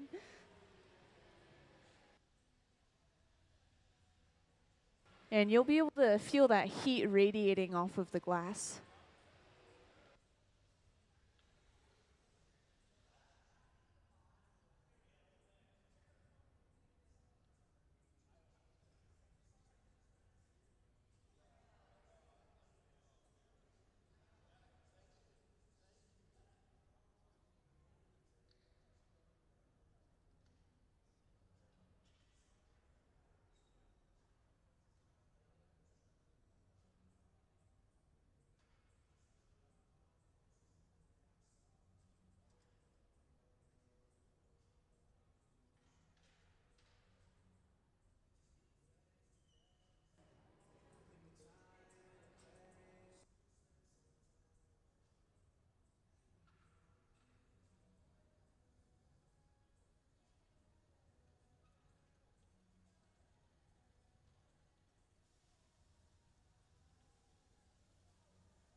Yeah, so we're seeing another interesting process over on the right bench. So I'm not sure exactly how these two pieces are going to come together or if they are going to come together at all. Sometimes they could be doing some prep work on the side benches, but we are about to see a process called a color drop or a color overlay over on that right bench. So Nick is holding this pipe upright with a clear bubble. And Corey has heated up some colored glass through and through, completely molten, and is dropping this on top. And this is going to be pushed and spread down to completely cover up that clear bubble, which creates a layer of color across the entire piece.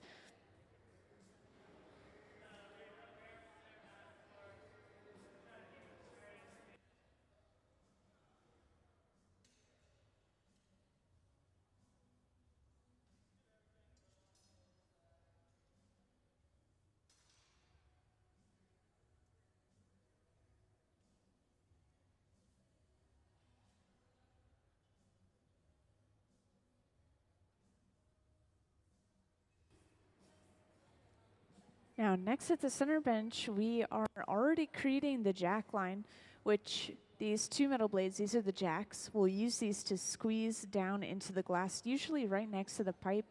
And this is creating our jack line, basically a breaking point later on. Once we have our overall shape, we'll break the entire thing off from that divot.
Yeah, that large black box over there, this is one of our annealers.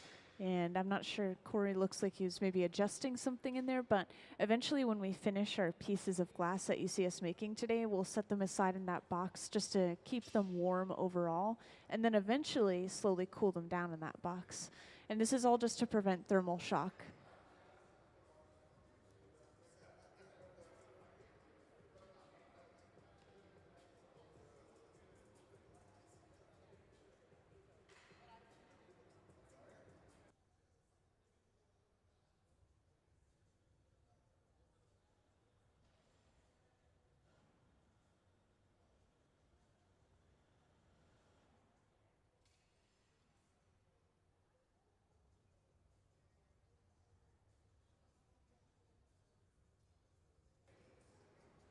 And just now, Sarah's brought over another pipe with basically just some clear glass on the end as an attachment point.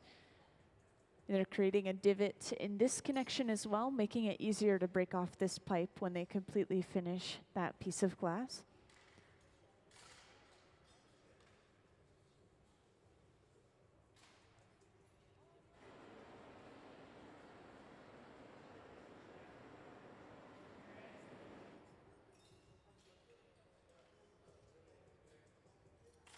So to break this off, they apply some water to that connection point, which is going to rapidly cool and then crack that piece of glass, enough for it to pop right off.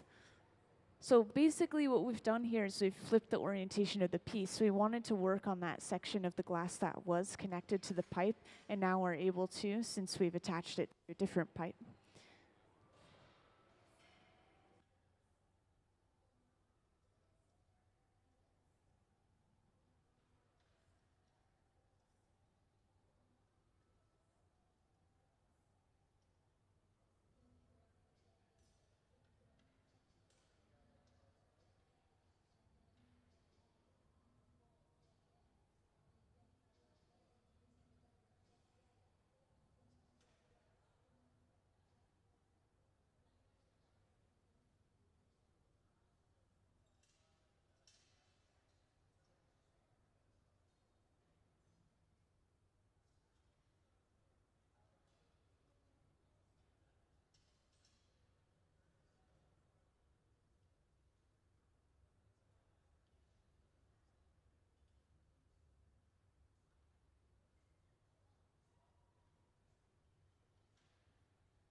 So once again, we have two different things going on at the same time. The center bench, we're heating up the opening of this piece, and we're just slowly widening that opening using those two metal blades once again.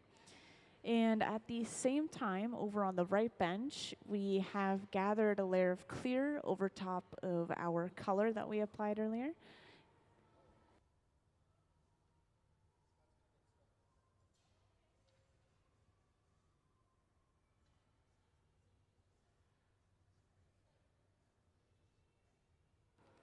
And the way that these are going to come together is this bubble of glass over on the right bench is going to be stuffed inside of this cup-shaped piece of glass at the center bench.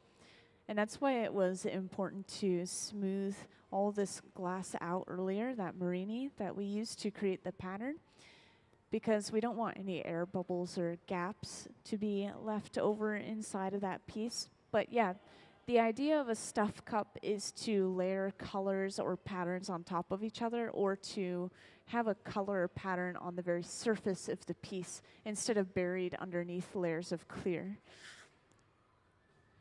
And I'm not quite sure what color this is yet. Maybe I'll learn in a moment, but yeah, we're just going to continue to build this up until it's large enough to fit inside this cup of glass perfectly.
So they're just going to keep that cup overall warm, and by warm I mean just at about 1,000 degrees Fahrenheit.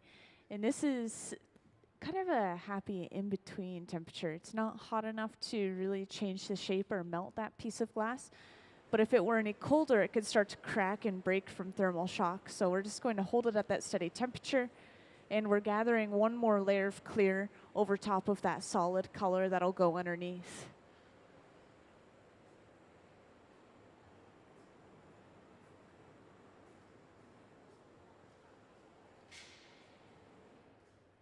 And this was a strip gather specifically. So this bucket, luckily, is all clear glass. Any scrap clear, any drips of clear will all go inside of that bucket. And eventually we'll crush it up and throw it back into the furnace and melt it down, completely reusing it.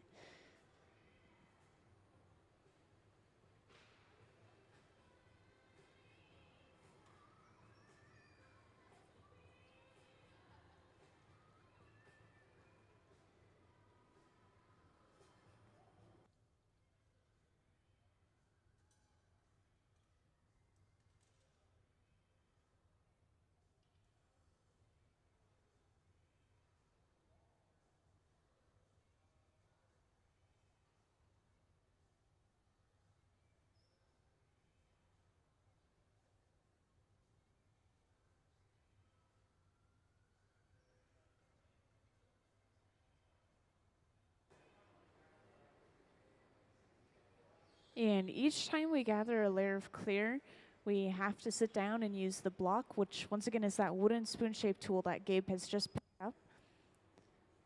And we'll smooth out this brand new layer of clear, which we've been gathering mostly just to build up mass for the piece.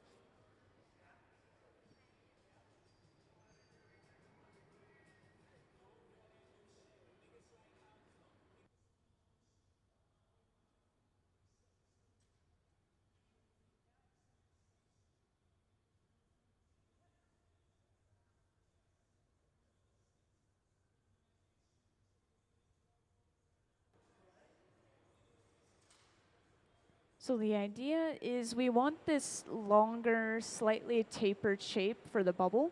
That way when we go and stuff it inside of that cup, it drops down into the bottom first and touches the bottom before slowly spreading up and filling up the cup entirely. We don't want it to tag the sides as we go down, which would cause us to have a huge air gap in the bottom.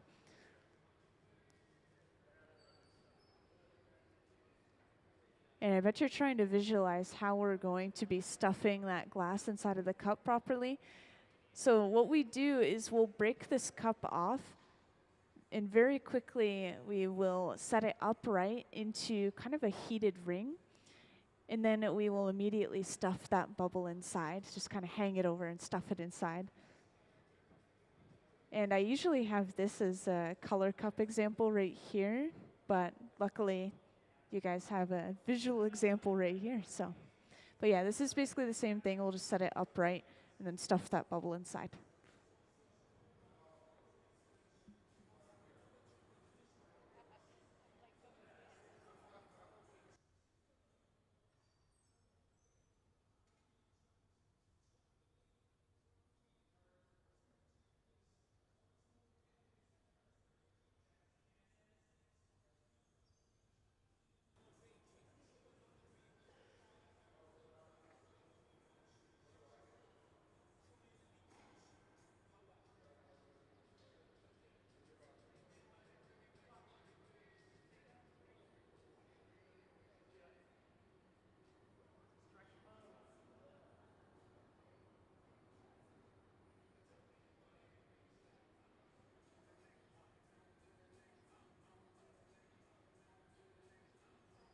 Yeah, we're just waiting for it to cool down so we can gather one more layer of clear.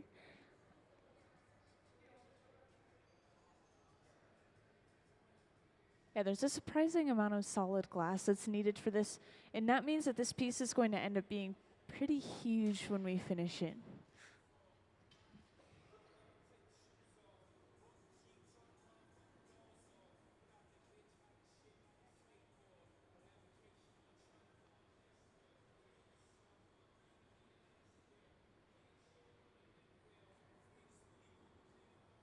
And just a reminder, since we have had a lot of newcomers come in here and there, if anyone ever has any questions, whether it's about the visiting artist or about process or just anything glass related, feel free to grab my attention and let me know.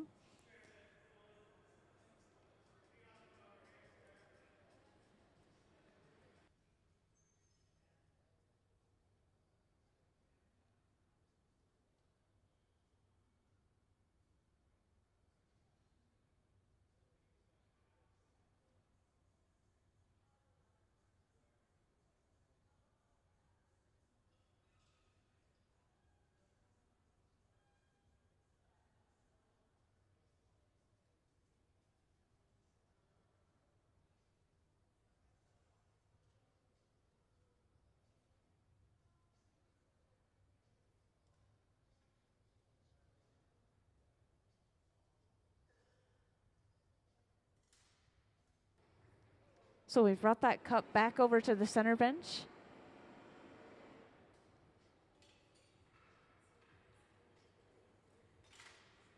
And it looks like we're getting pretty close to breaking it off.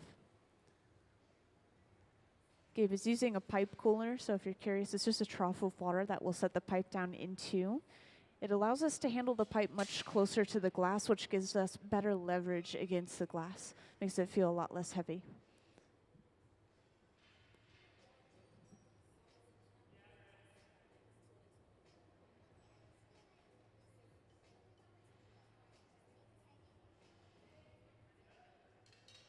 Usually based off of how much color is in the glass, like how much it's glowing, quote unquote.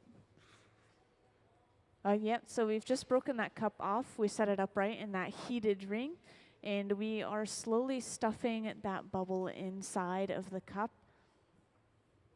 So it's just slowly filling up the sides. And just like that, we have joined our two pieces of glass. Let's give them a round of applause for all their effort up until this point. It's a lot of work that has gone in up until now, and will continue to go into this piece.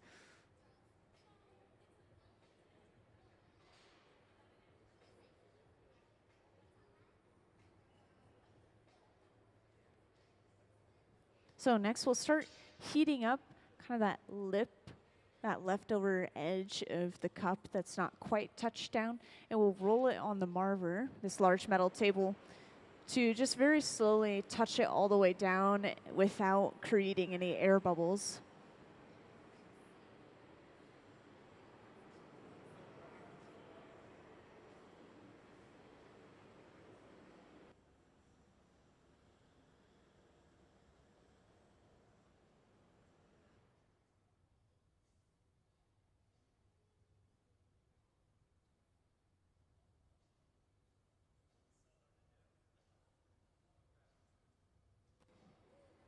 So now we have that cup fully conforming to the sides of the bubble. And we'll be able to start working with it like a normal bubble of glass pretty soon, just blowing it out and turning it into our final form, which I want to point out once again that we have all these drawings on the back wall made by our visiting artist, Corey, and he's still trying to choose exactly which one he's going to turn this into, but those shapes are kind of what you can expect from this piece.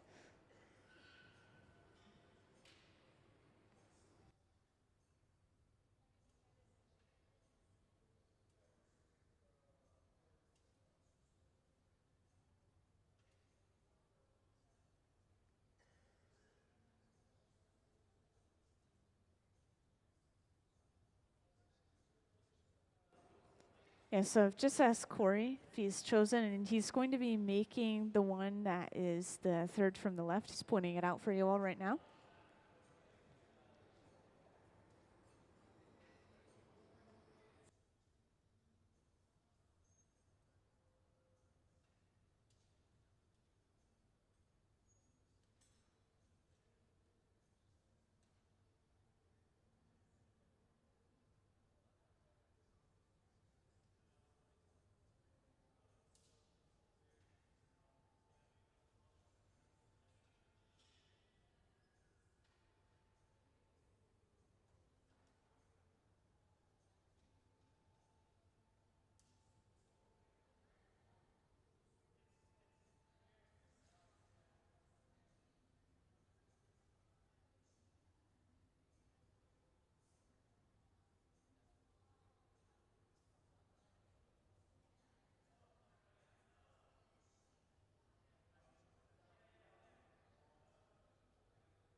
So there are many different things that are considered when it comes to price of a piece.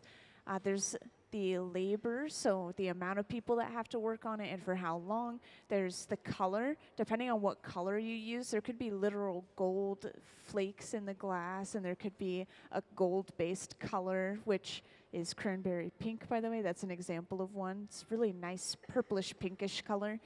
And there could be so many other factors involved, of course, the amount of glass and amount of time, yeah. So yeah, it really, really depends. And of course, it's all up to the artist or the person who created it. And as for these pieces, I actually don't know where their final destination is. Some artists will sell their work. Some artists are hoping to put it in galleries and museums. And yeah, it all just depends on who's in here and what they're making.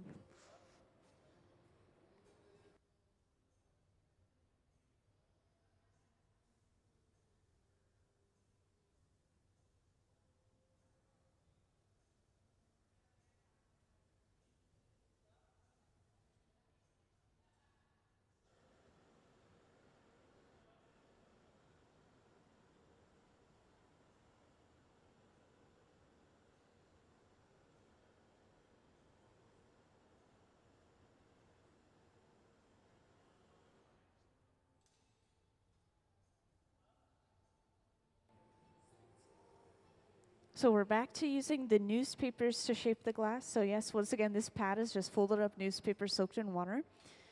And using this, Gabe is kind of guiding which way he wants the bubble to blow out. We've also been using a little bit of gravity shaping, and we will continue to use gravity to shape our glass. When we hang it down towards the floor, we are stretching it out, creating a longer, narrower shape, of course. And this piece is going to have this long neck and then wider body. So we want the bottom to stay pretty thick so we have more material to work with. Meanwhile, we want to stretch out the neck area a lot more. And we're starting on the jack line already. So once again, the jack line, this divot right here is our breaking point. Eventually, when we finish our overall shape, we will break it off from this line.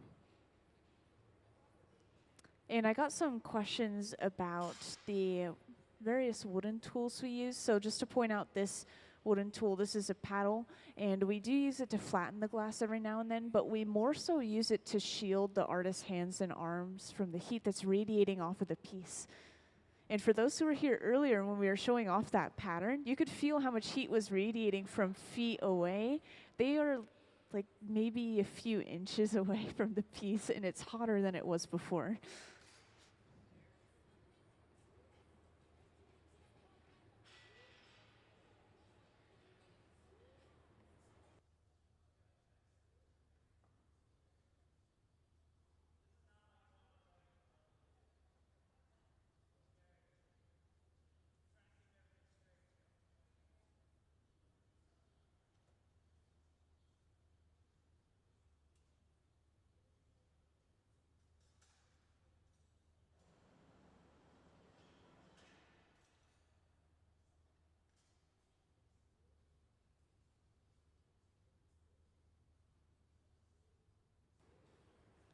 Yeah, because of this really intricate pattern they're working with, they want to keep it very geometric and they want to keep everything straight. So they are being really careful to keep everything straight, and that makes it that much harder.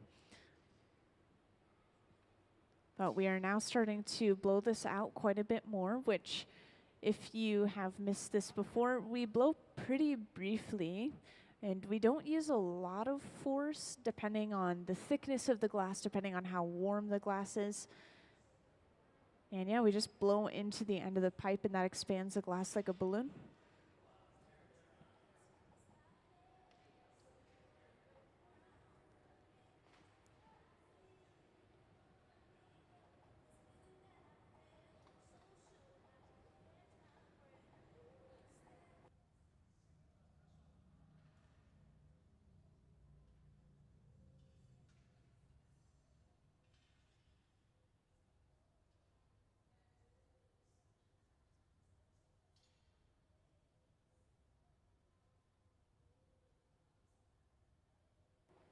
And it looks like we're going to roll this on the marver a little bit. So the marver being this large metal table. The idea of this is sometimes to shape, but also sometimes to cool the glass down very specifically in the areas that we don't want to blow out as much. So I'm imagining they want this area to be thicker, so they're cooling it down a little bit before they continue.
And I know a lot of you guys weren't here for the earlier part of the process, so I just want to point out again, this is what it looked like earlier today.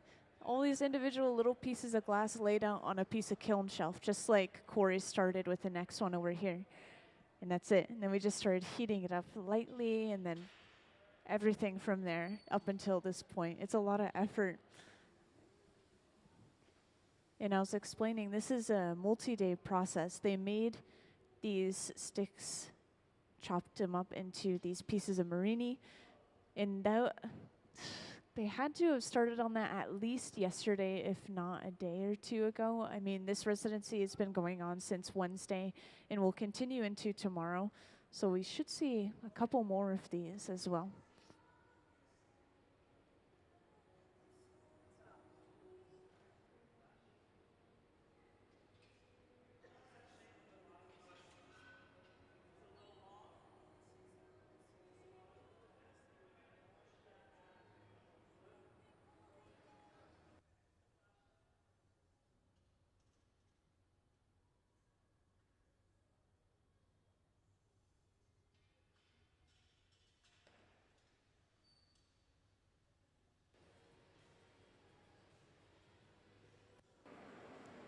And next we're heating up just the very bottom of the piece. We don't want to alter any other section as much anymore, so we're probably just getting ready to flatten the bottom, and that's it, which means that we've finished our overall shape.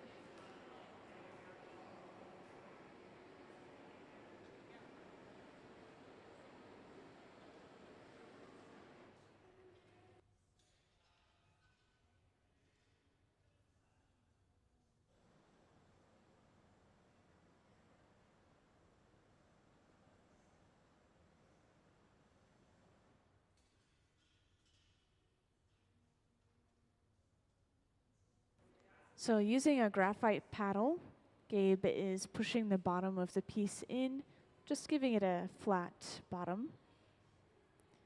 And something interesting that you might not know, but we actually concave the bottom of a lot of our pieces, even just slightly, and this makes them sit much flatter than if we were to just try to completely flatten the bottom. It's usually never completely flat, and then it rocks a little bit. But if we create that concave shape, then we basically have this ring of contact between the table and the bottom of the piece, and that sits much flatter.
Yeah, actually, so we were elongating the bottom a little bit right there.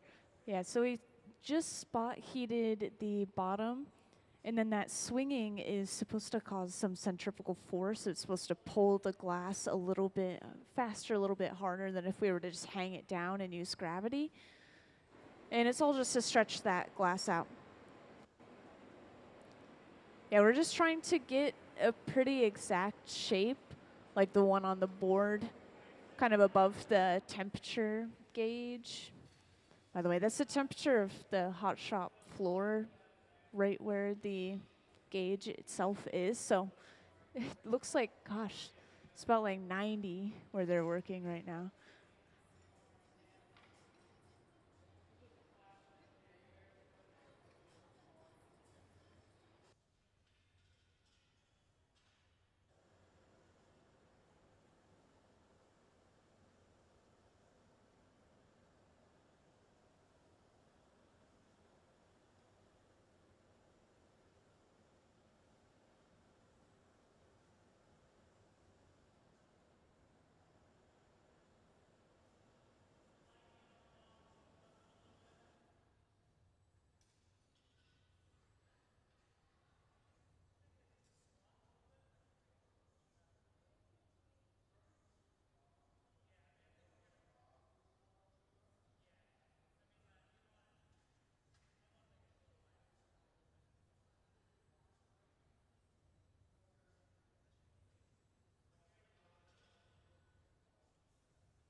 And it looks like we're also using this air gun, so we're just blowing some compressed air at a very specific area. We don't want to blow it out too much on the bottom. If it's too thin, then the bottom will break away at the very end when we go to put the piece away.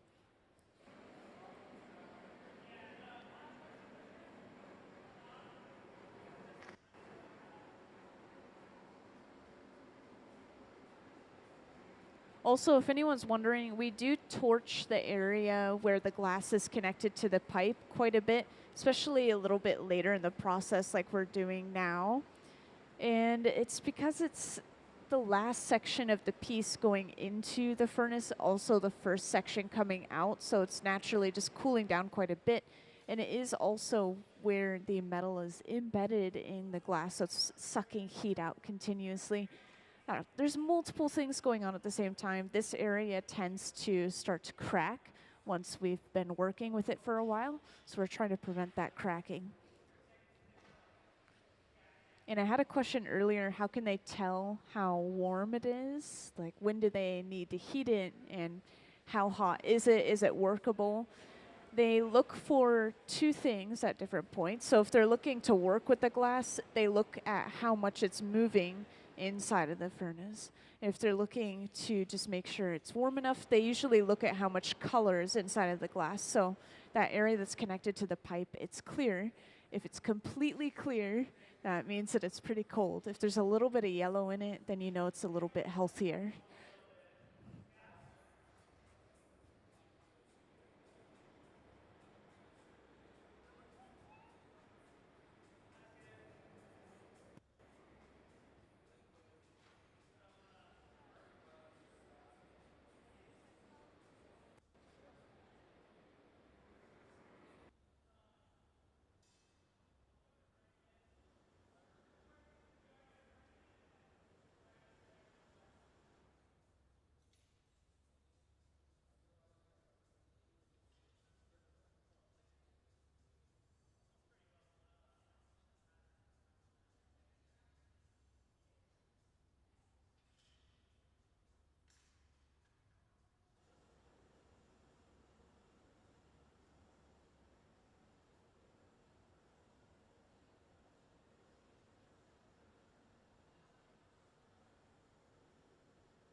So right now we're just keeping the piece overall warm at about 1,000 degrees Fahrenheit.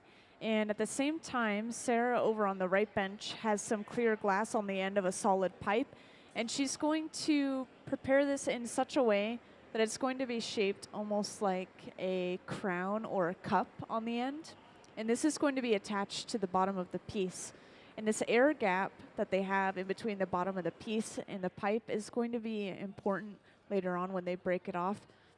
It's going to be less likely to break the bottom of the piece away. Instead, it'll break in that air bubble or air pocket. So she's having to pinch that glass open, and eventually this will be brought over and attached to the bottom. And then we'll break this entire piece off of the pipe that it's on right now.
So we just brought that pipe over,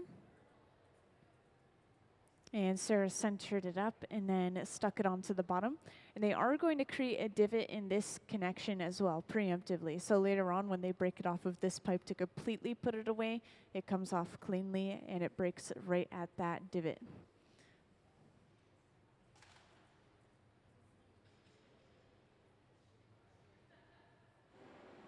And they're continuing to keep this area around the jack line, that divot in the previous connection, warm.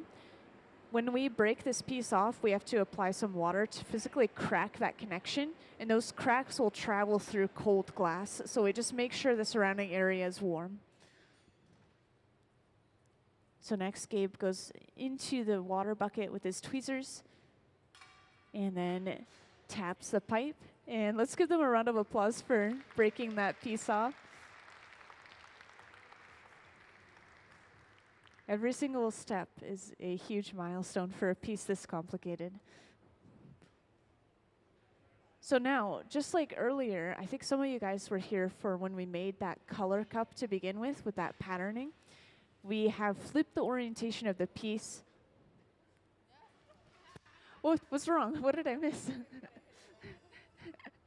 Yeah, that connection will move around quite a bit, but we want it to be malleable still. See, right here, Gabe is centering the piece by kind of supporting the weight while that connection is still moving.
Yeah, so I was telling people earlier, if you want the chance to see the finished product of this piece, it would be wise to follow Corey's Instagram. So his Instagram is instant glassic, and it's probably not going to say it correctly on the screen, but it's like instant classic, but it says glass instead of class. So exactly that, and then you'll find his Instagram.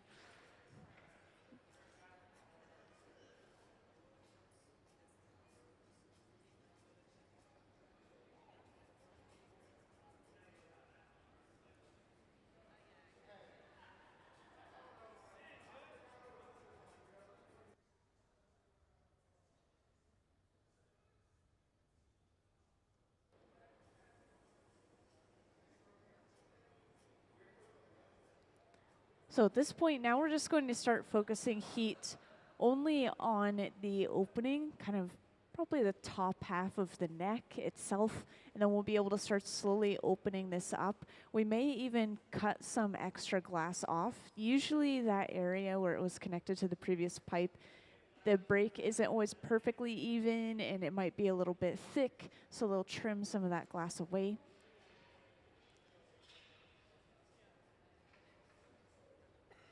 And we're hanging the glass down using gravity to shape it a little bit first.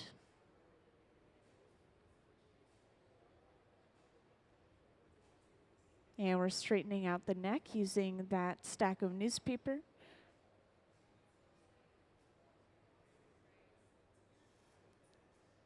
And as we get further and further in the process, you can see the color's a lot better. I love to point that out. When we're working with it and it's molten, you can hardly see it at all, but you can see it a lot better now.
Yeah, so once again, the most important part of this piece I heard is to keep the line straight. So it looks like we're worrying about that the most. Then we can start to work on that neck more and more.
Yeah, I know a lot of you guys weren't here for the very beginning of the process, so I just want to point out a couple of interesting things. So we created this patterning using something called Marini, which are these small pieces of patterned glass. We have them in a couple of different places in the hot shop, such as those bowls in the front on that table.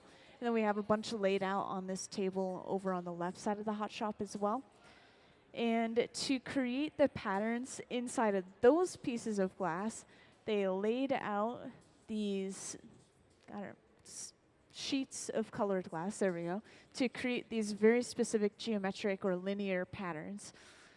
And that piece of glass starts off pretty big, this nice big square like this that they pick up on the end of a pipe, and they compress it and heat it up, and then they stretch it out into this long rod of colored glass, which you see on the front table here, which I'll just lightly pick it up for anyone that can't see it, but I just want to be careful with it. And then they'll cut it up into these small pieces, like you see here, using a glass cutter. And then we lay those out on a tray, which we've started the next one already on that kiln shelf over there, and heat all of them up and kind of compress them together before rolling them up on the end of a pipe. It's a super long and complicated process and takes at least 2 days because you have to make the Marini to start off with and then let it cool and then cut it up, and then you can use it.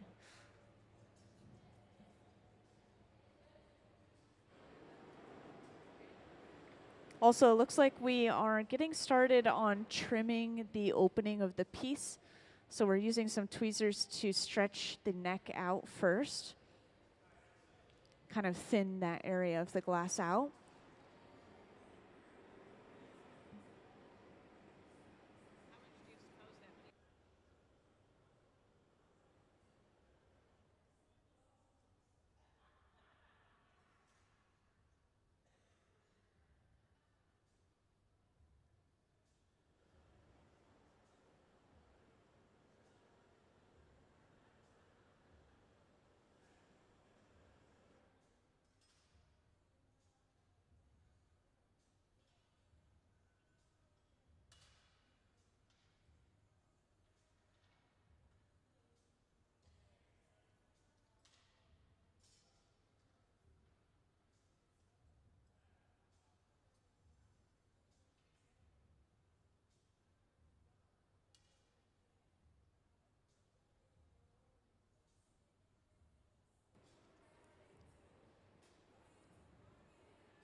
And when we trim off this excess glass, I would say that this is one of the most satisfying things in glass blowing is the glass cutting. So Gabe is going in with some shears, and he's just cutting through this glass. I would say the texture of this glass is kind of like taffy or putty. It's soft and it is moving, but it's still got a lot of shape to it, and it'll hold its shape pretty well. So we just cut off that extra bit of glass. It's dropped onto the floor. And guess what? This is the only piece of scrap glass we had for this whole process. Yeah. Yeah, people are always worried about the waste, but this is how much waste we create.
So just like earlier, once we have been working with the glass for quite a bit, coming in and out of that heat, that area that is going in last and coming out first is starting to get cold, that area that's the piece connected to the pipe. So we're heating it up with that fluffy flame, and just making sure that it doesn't start to crack. And it looks like we are getting pretty close to finishing off. We just have to make sure that this neck is completely cylindrical and straight, and that we're not twisting any of the patterning or the lines, which once again is the hardest part of this piece.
Yeah, this piece of glass on the floor is probably still a little bit warm, but this is going to help us see the true colors a lot better once it fully cools down.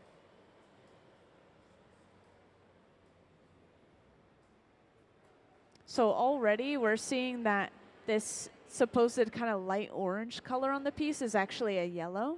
It's like this nice bright yellow, it looks like.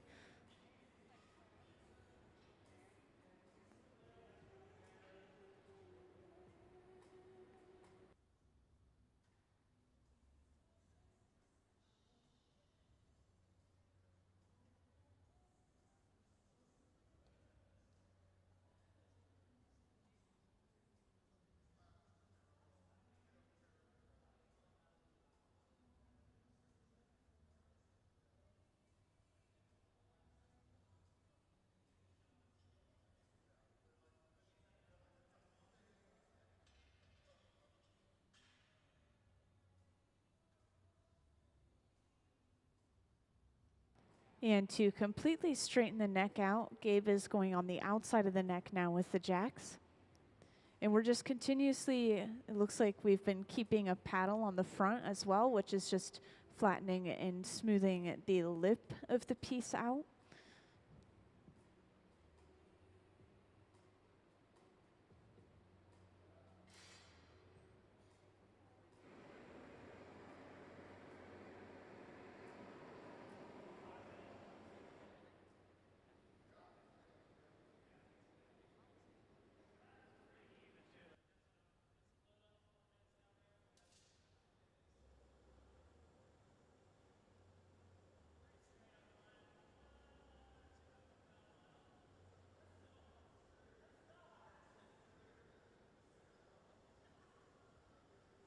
Wow, so it looks like we're actually getting ready to break it off and put it away at this point. So we'll see them continuously torch this connection area, right where that clear glass is connected to the bottom and the pipe, until we see some movement in that connection.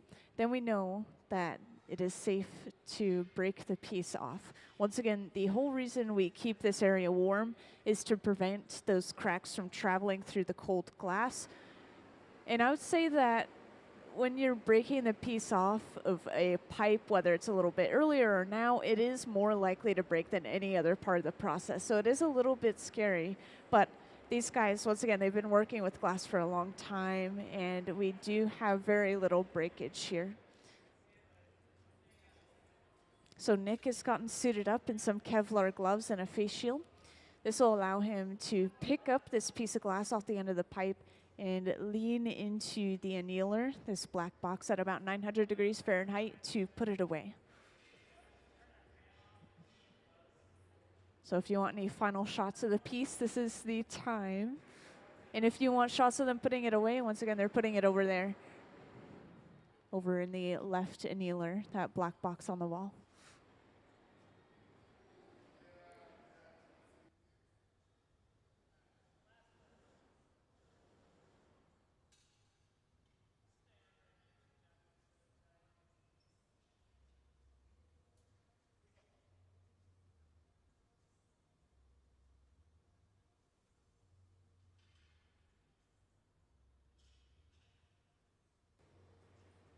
So this is it. Now Gabe is going to dip his tweezers in some water and apply that right into that divot in the clear glass. Hopefully cracking that connection enough to pop it right off into those Kevlar gloves. And a tap of the pipe, and that was cleanly broken off.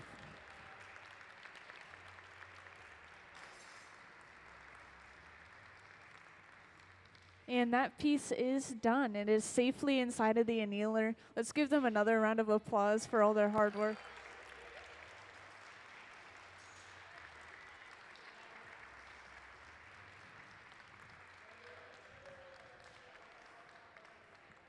Thank you, everyone.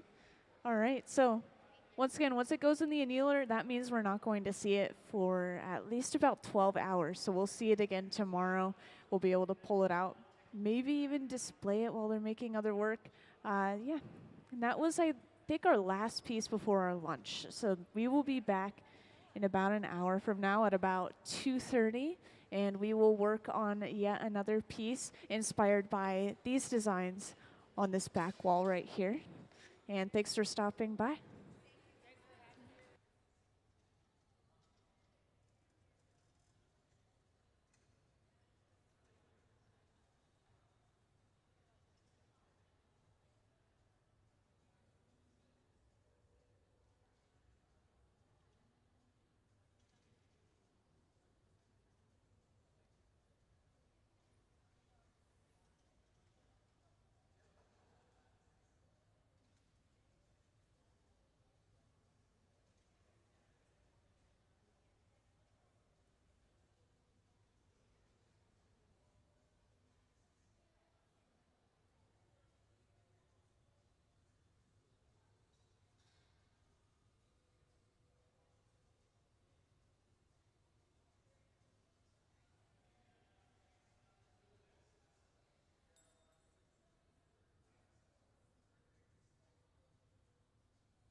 All right, welcome into the hot shop, everyone, and welcome back to those who were here earlier.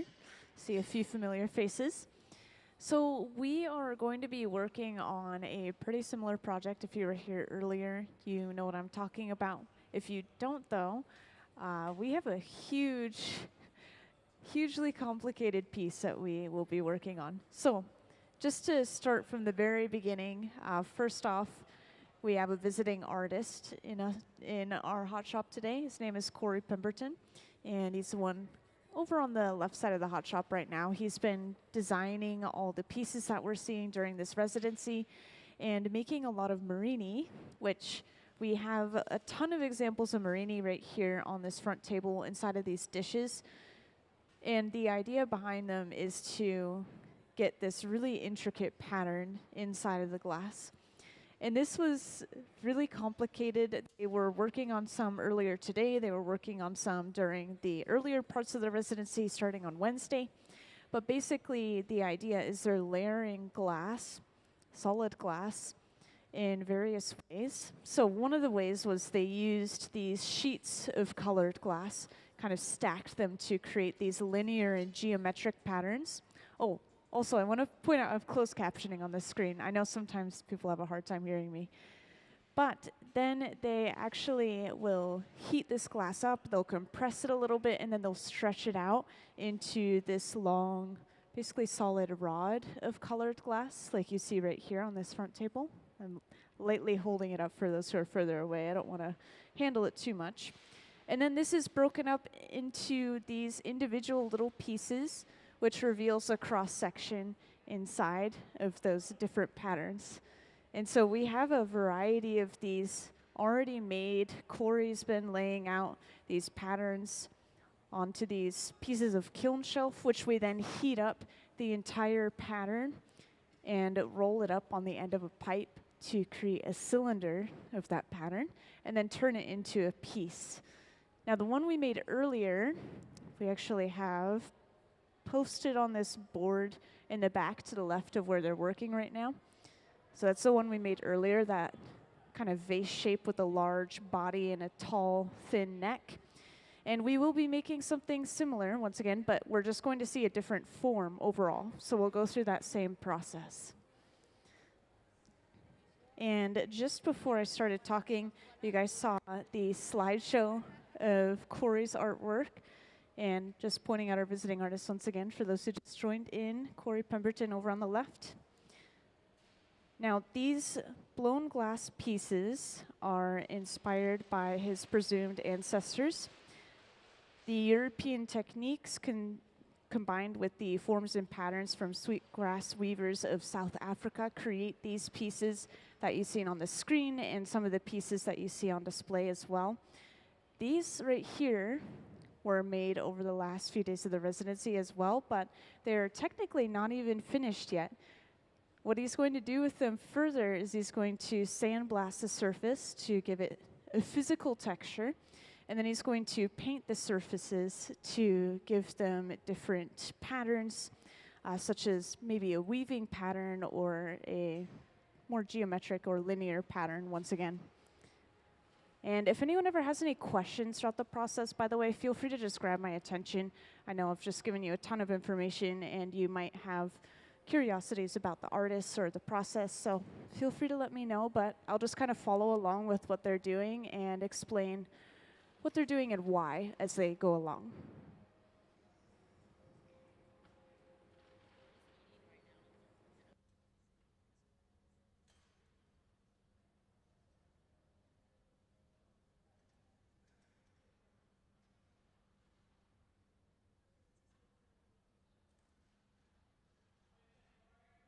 So visiting artists can bring their own team in if they want to, but usually they'll just come on their own, actually. And that's because we have a resident team who will work with them while they're here. And they are very skilled glass artists. They've worked with people from across the world, and they've been working with glass for about 20 to 30 years individually. And of course, as I'm sure a lot of you guys know, glass blowing is very teamwork oriented. So you have to know how to work with others, and they work with so many different people, so many different times. So they're pretty good at kind of just translating these pictures into the glass, such as the sketches that Corey made. They're able to look at that and just bring it into the piece.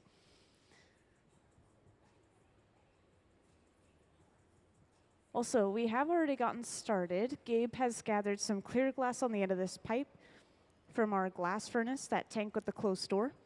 So inside of here, we have a large ceramic crucible filled with molten glass. And I've been told that technically it's a little bit hotter than some lavas. It sits at just about 2100 degrees Fahrenheit, and it's kind of the texture of honey when it comes out fresh.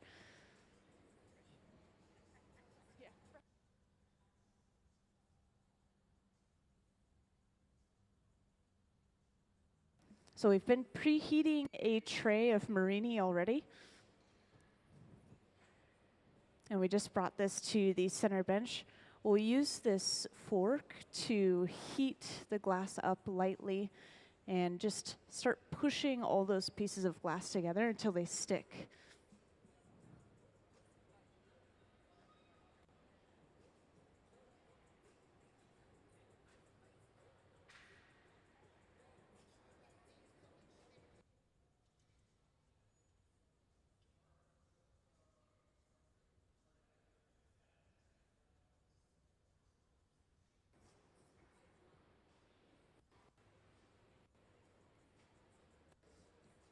And just to describe this piece of glass over here, this is called a collar. And what that means is basically we just have a ring of clear glass around the opening of the pipe. This is a hollow pipe. So right now, if Gabe were to blow into the end of it, that air would just pass all the way through and out the other end. And this is important because we will be wrapping this tray of Marini around the end of the pipe to create sort of that cylinder shape as I described earlier. And we need to be able to blow into that to do anything with it, really. So.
Yeah, this glass is pretty thick, so the reason we put it inside of that black box first and then took it out was to preheat it up to about 1000 degrees Fahrenheit.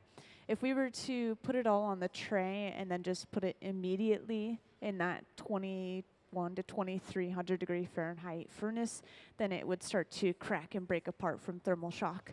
Yeah, thermal shock works both ways. If you cool it too quickly, like when we finish a piece, it will break and fall apart. Same thing, if we heat it up too quickly, it'll just pop. And there are videos of people pouring boiling water on their frozen windshields, for example. That's a really good example of thermal shock.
So the idea when heating up this tray of Marini is we want to heat everything enough for the pieces of glass to stick together, but not enough for the glass to actually start melting or to stick to the kiln shelf it's on. So they're heating it and they're rotating it and then they're heating it again, and this is all just to get a really even heat and just barely warm enough.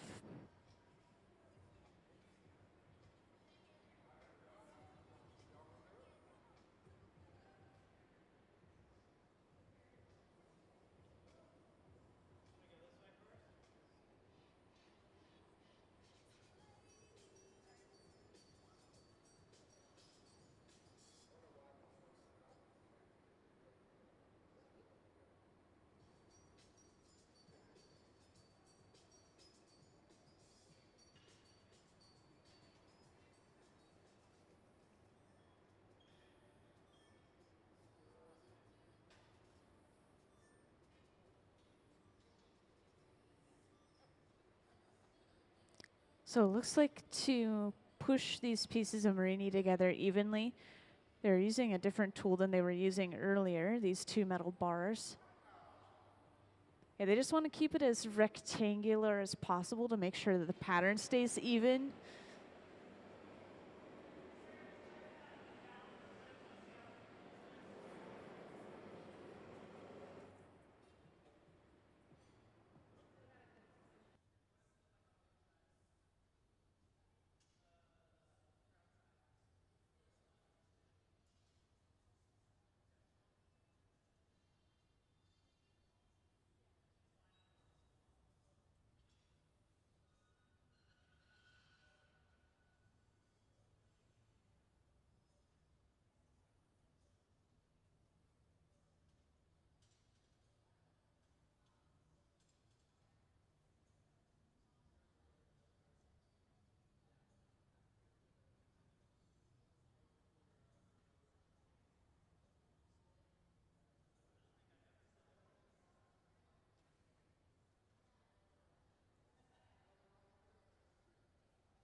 Yeah, I was just showing off for anyone that was here earlier.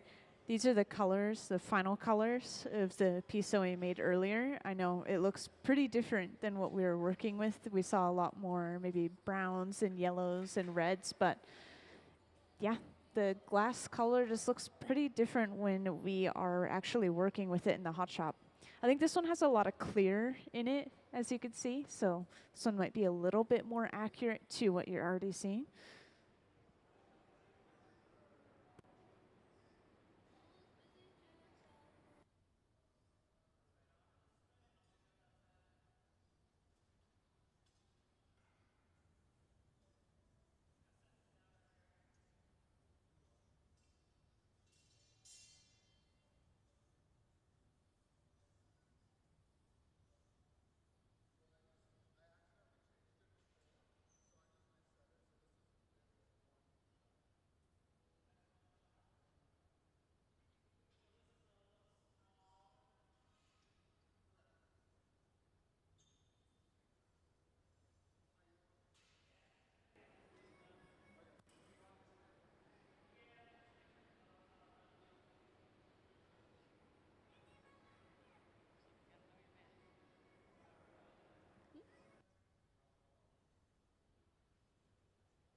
So we've just heated up the collar once again, that bit of clear wrapped around the end of the pipe. And we've heated up our Marini enough to wrap around this collar. And this isn't going to be fully connected right away. They'll have to go in with some tools later on and connect the rest by hand. But you can already see this cylinder taking shape, and eventually we will close the end of the cylinder off and be able to blow into this piece of glass as if it were just a normal bubble of glass. So this is how they get really complex patterns in the glass for certain cases.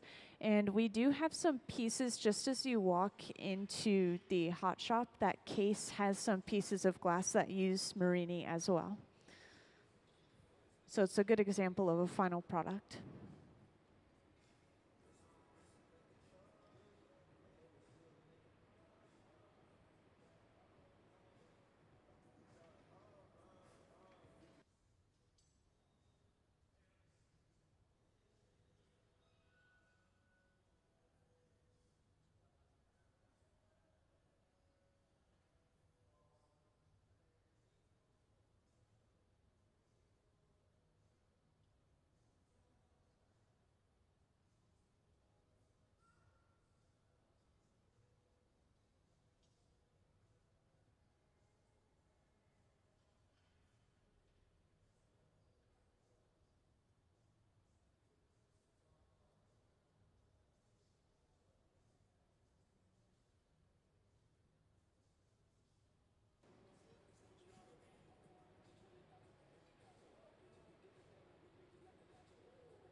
And usually after picking anything up off of a piece of kiln shelf, we'll dust it or maybe even use a Dremel and kind of grind the surface away in some spots because it will usually pick up particles off of that kiln shelf. It just can't be helped. If we get rid of them sooner than later, then we just don't have to deal with it later, trapping any air bubbles or just being an imperfection in the end.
So the Marini for this one, I'll just point out again, the colors are pretty accurate to what they're supposed to be, even when it's pretty hot. So looks like it's going to be whites and light pinks, and then some really light beige colors in the center with a pop of orange in the very middle.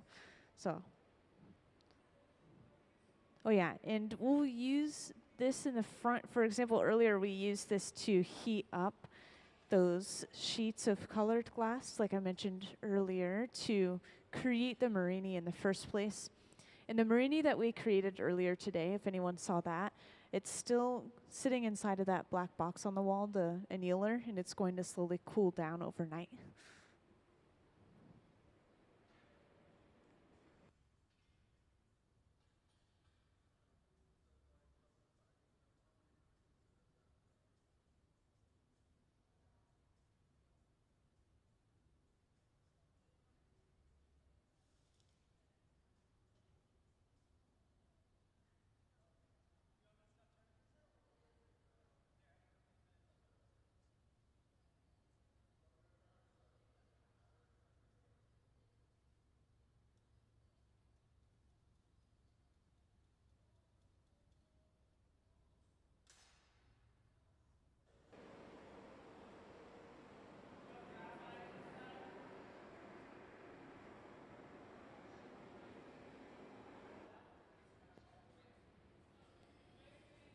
So we fully have that cylinder now. And the idea is we want to smooth the walls of this glass out. So we're going to continue to roll it on the marmer, that metal table. And earlier, the way that they smoothed it out is they sandwiched the glass between the marver and a tool on the inside of the cylinder as well, which really pushed and compressed the walls down.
And just to point out, by the way, these designs are inspired by these various books that Corey brought in. And they're all different quilting books. So they are using quilt making patterns for these pieces. I think the one that he was pulling out of specifically was log cabin quilts or something specific like that.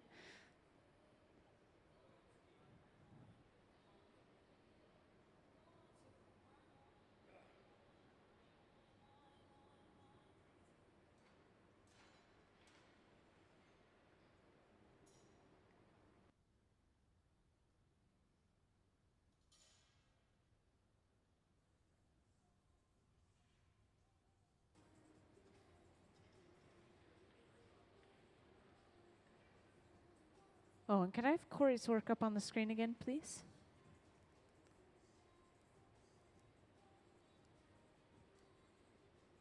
Thank you. So I just want to make sure everyone's had a chance to see Corey's previous works of art. I think there are some process photos in here, such as the designs for the Marini and how he's going to lay those out and actually create them. And kind of some inspiration photos. And these are some really good examples as to how these Marini pieces turn out.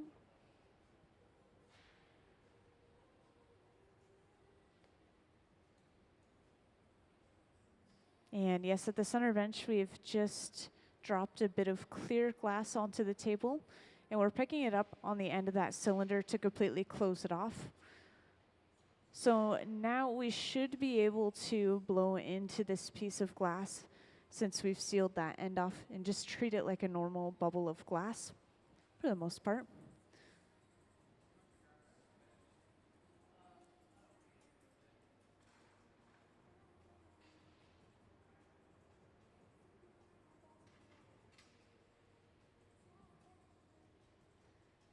Thank you.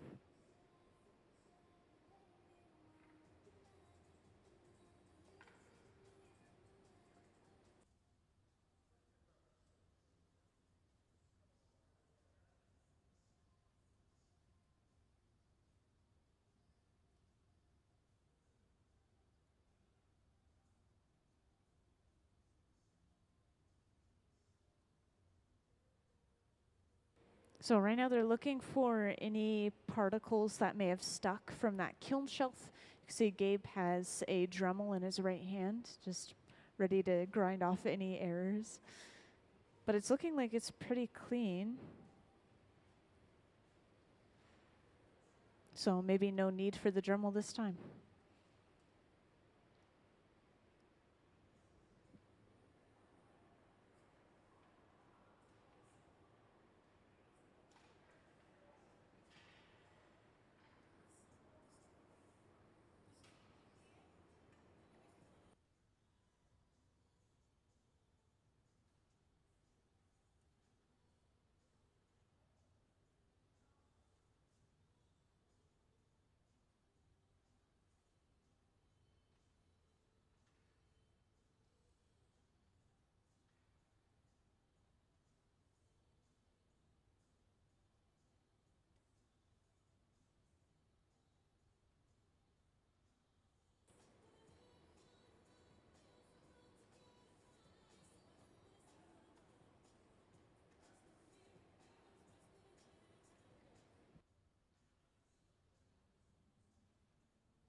And welcome to anyone who's recently or just joined in.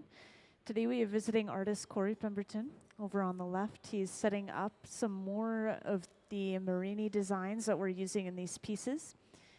And if you don't know what Marini is, I just want to point out once again, this design or this pattern that we have across our piece of glass is coming from all of these individual small squares of colored glass. And we laid them all out side by side on a tray and then eventually rolled them up on the end of our pipe to get this really interesting linear or geometric pattern that we have at the center bench.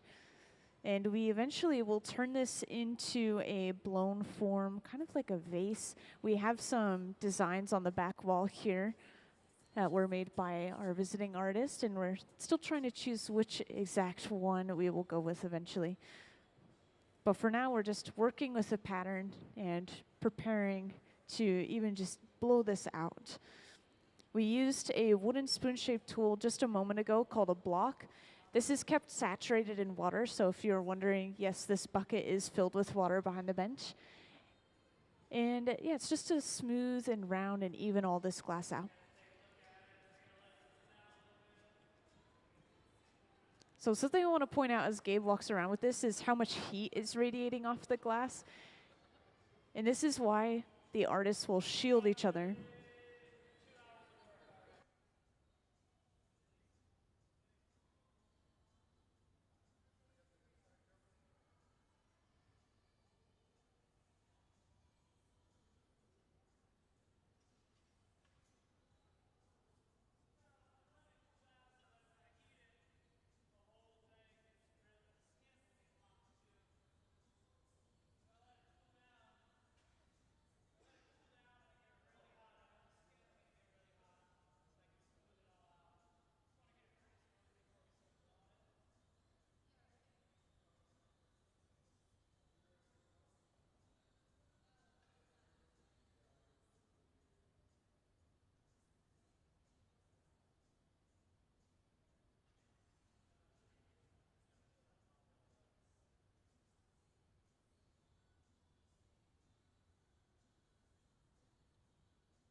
So recalling the process from earlier, it's looking like we are going to do the same thing where we turn this bubble of glass right here into kind of this cup shape with a rounded bottom. Luckily, I have a very small example right here in the front. This is much smaller than what we're going to have at the center bench, of course. But we eventually will take this while it's still hot, and we'll set it upright in a heated ring to just kind of hold it. And then we will stuff another bubble of colored glass inside of it. Except that bubble that goes on the inside is just one solid layer. So we'll be able to see it kind of through the gaps of clear that are inside of the Marini, those pieces of glass to create the pattern. So just layers and layers of colors and patterns for this piece. It's a very complex piece.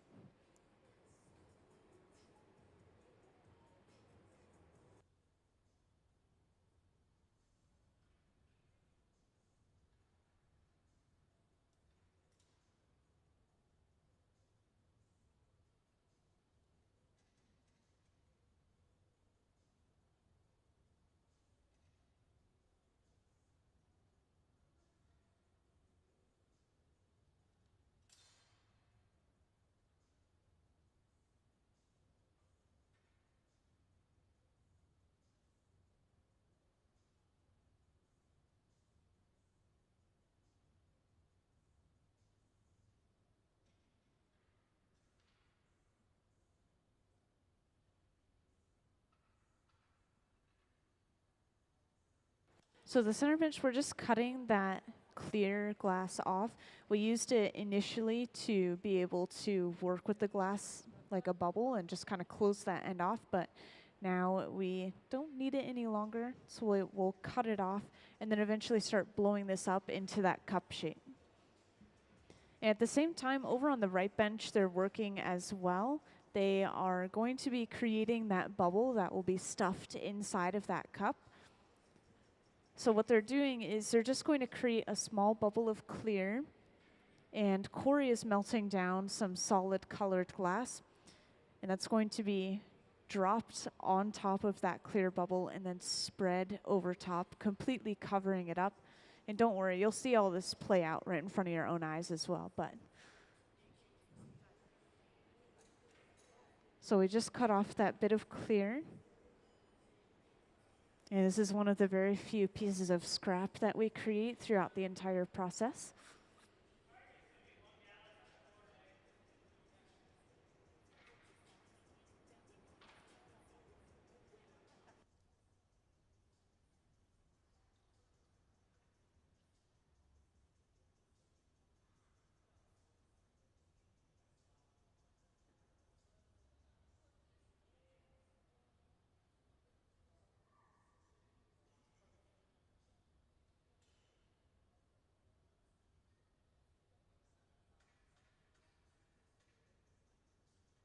Oh yeah, and I've been pointing out to people, by the way, if you want to have the chance to see the final product, you'd have the best opportunity by following or visiting artist's Instagram.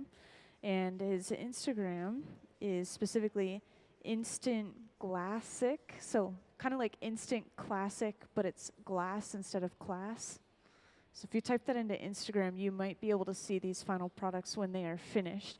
Because once again, once we put them away and we're kind of done making them, they have to go through the cooling process, which is about 12 hours, maybe up to about 24 for these pieces.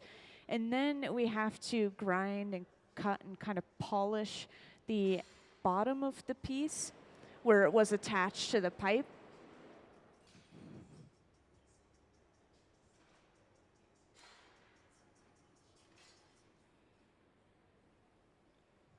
Oh yeah, so this is the process I was pointing out earlier over on the right bench. Nick is holding that bubble upright, and we will quite literally drop that color on top.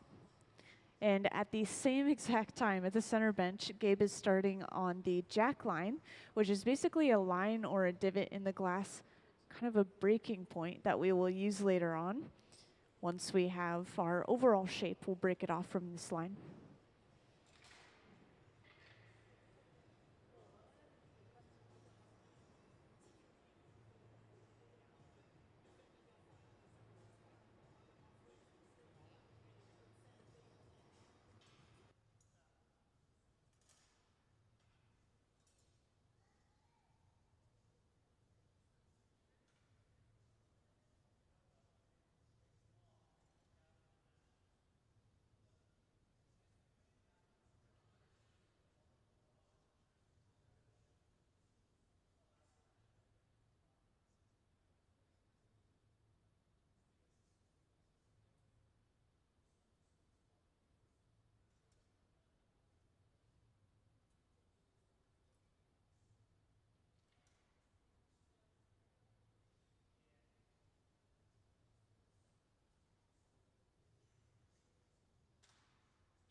So we blew this bubble up a little bit. We created our jack line, and pretty soon we will bring over another pipe with a little bit of clear glass on the end and attach it to the center of the bottom of this bubble. And this is just a second handle or a second attachment point, allowing us to break the bubble off of this pipe that it's on right now.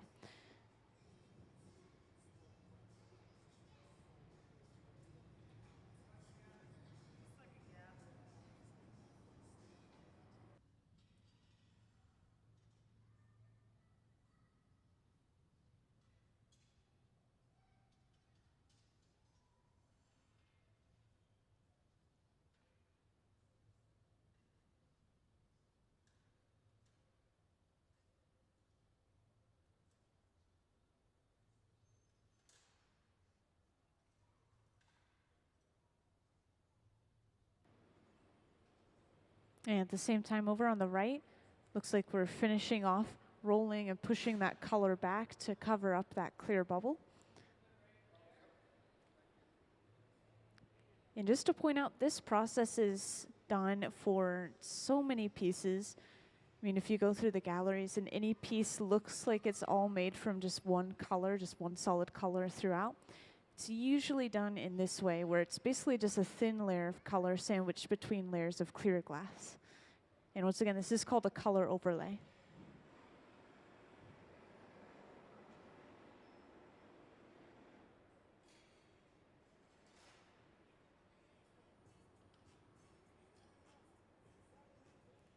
And we've just brought over that second pipe at the center bench.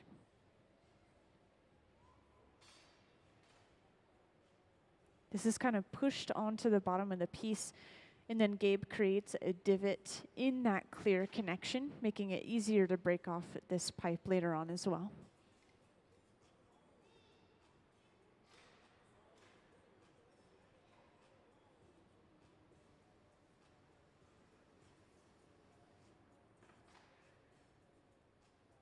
And to break the piece away, some water is applied to that connection point to crack the glass, and then we tap the pipe, and that pops right off.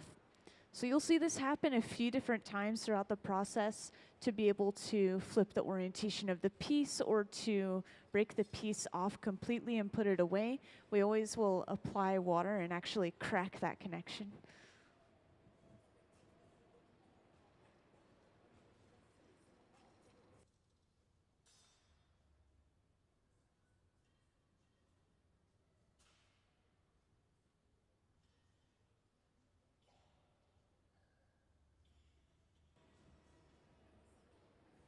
Now, since we've done that, we've flipped the orientation of the piece, and we can start to open this piece up to give ourselves these kind of nice straight walls that we want.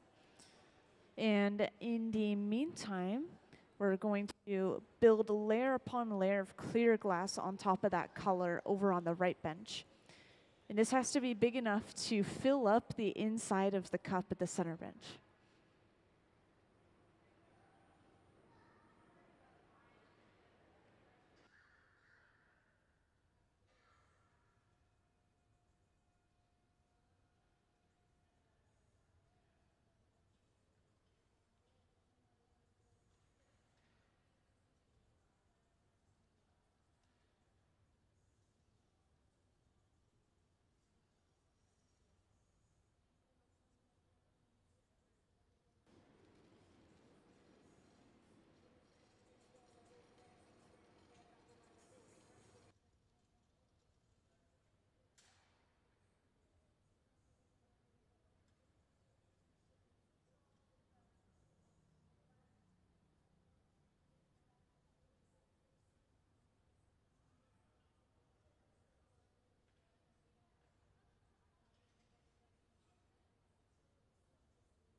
Yeah, so that bubble of color over on the right bench is apparently going to be a sort of reddish color. It's specifically called reddish aurora or red aurora.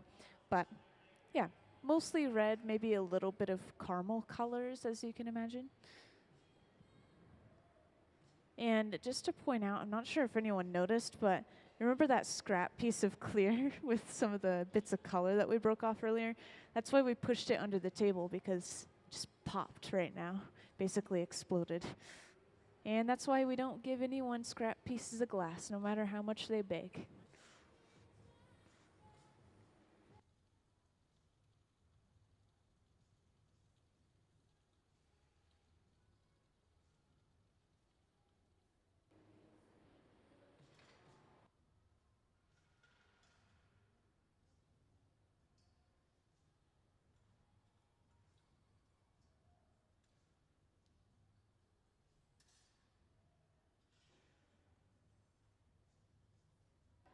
So now that we have the cup made, we're just going to keep it warm over on the right bench.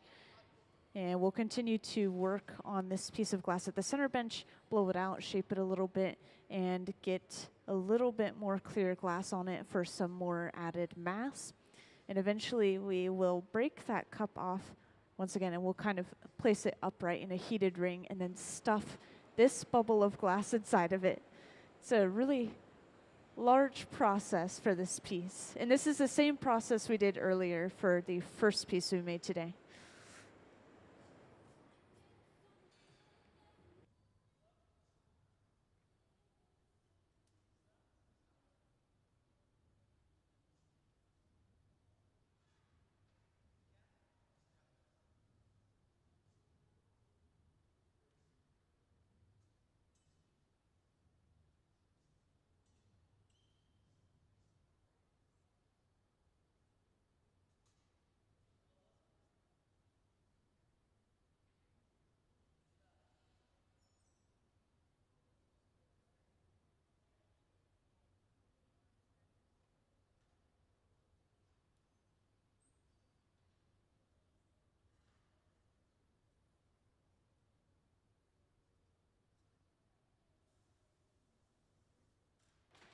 Yeah, just to point out, each of these patterns is laid out by hand by Corey, our visiting artist. So he's laying out the next one already.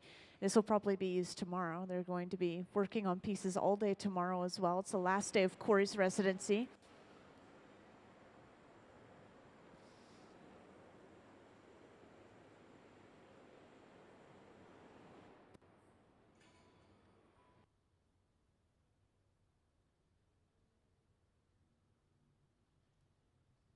So we've shaped this bubble at the center bench into this long, tapered or narrow shape bubble.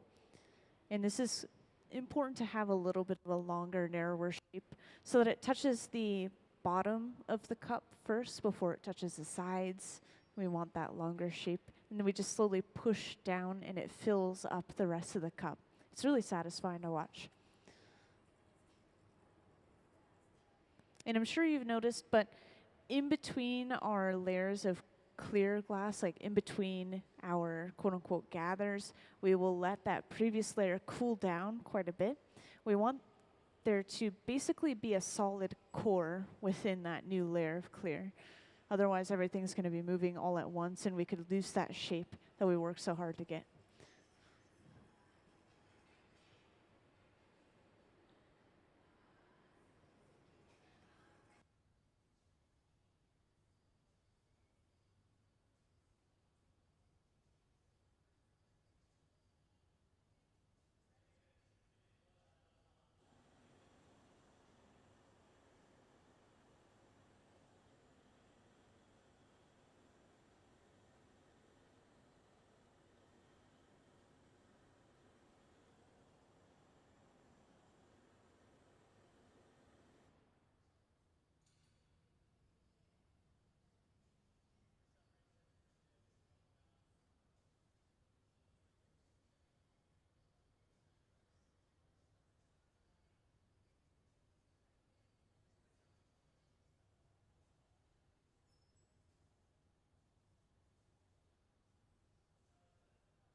So we've just gathered another layer of clear. Some of this glass is dripped off into a specific clear glass only bucket, which we eventually will crush up and then throw back into the glass furnace to reuse. And this should be the last layer of clear we need for this piece, for this part of the piece anyways. We've gone to a pipe cooler real quick. It's just a trough of water that we'll set the pipe into.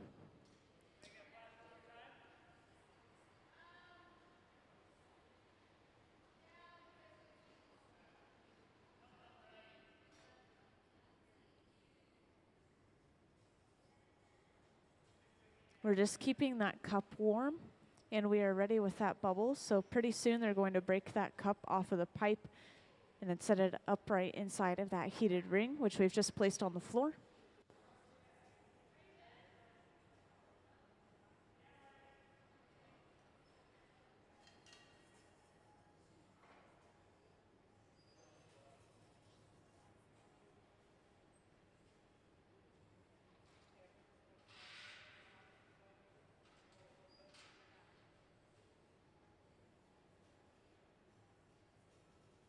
And to be able to blow into the end of the pipe, just need a little bit more height, so we brought those stairs out. And just like that, we have picked up our cup of color. So now we have 2 layers of glass on the end of this pipe. We have that colored layer, and then we have that patterned layer. So that's one huge step done.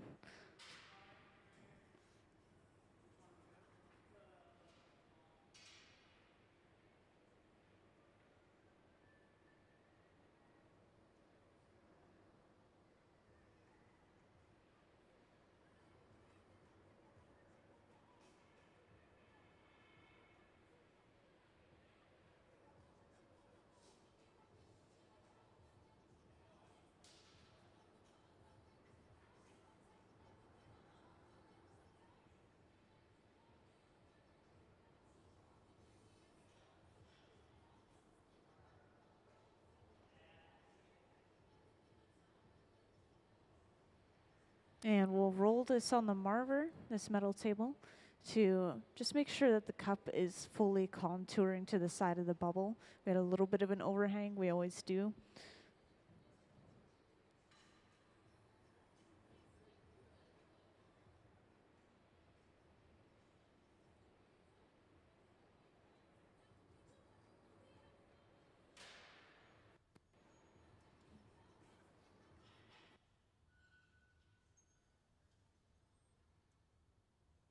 So I'm not sure if they've chosen the exact shape of the final product, but we made a piece that was shaped like that one earlier that's on that metal board there. And then these are other options right here. Oh wait, I think that we're making the one that's in front of Gabe right now. Yeah, that one was just moved, so I assume that's what we're working on next. So it looks like it's going to have a little bit of a smaller body and a much wider neck than the one earlier.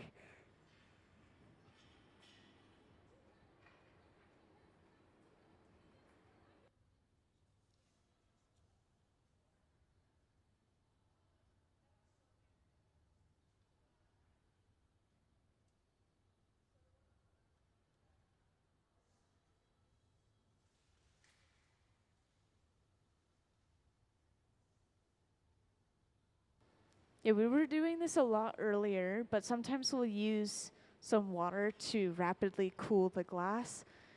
And this is especially important if we're working with a stiff color. Different colors will melt slightly differently. They'll be a little bit harder to work with. They need more heat. Now, I'm not sure if that's the case for this one exactly, but that clear glass on the pipe was a little bit too warm.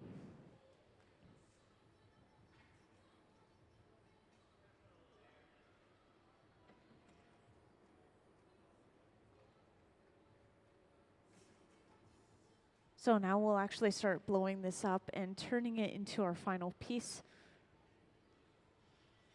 Yeah, and things move pretty quickly from here. I mean, we've gotten all the colors and all the patterns we need, so now we just need to actually make the piece.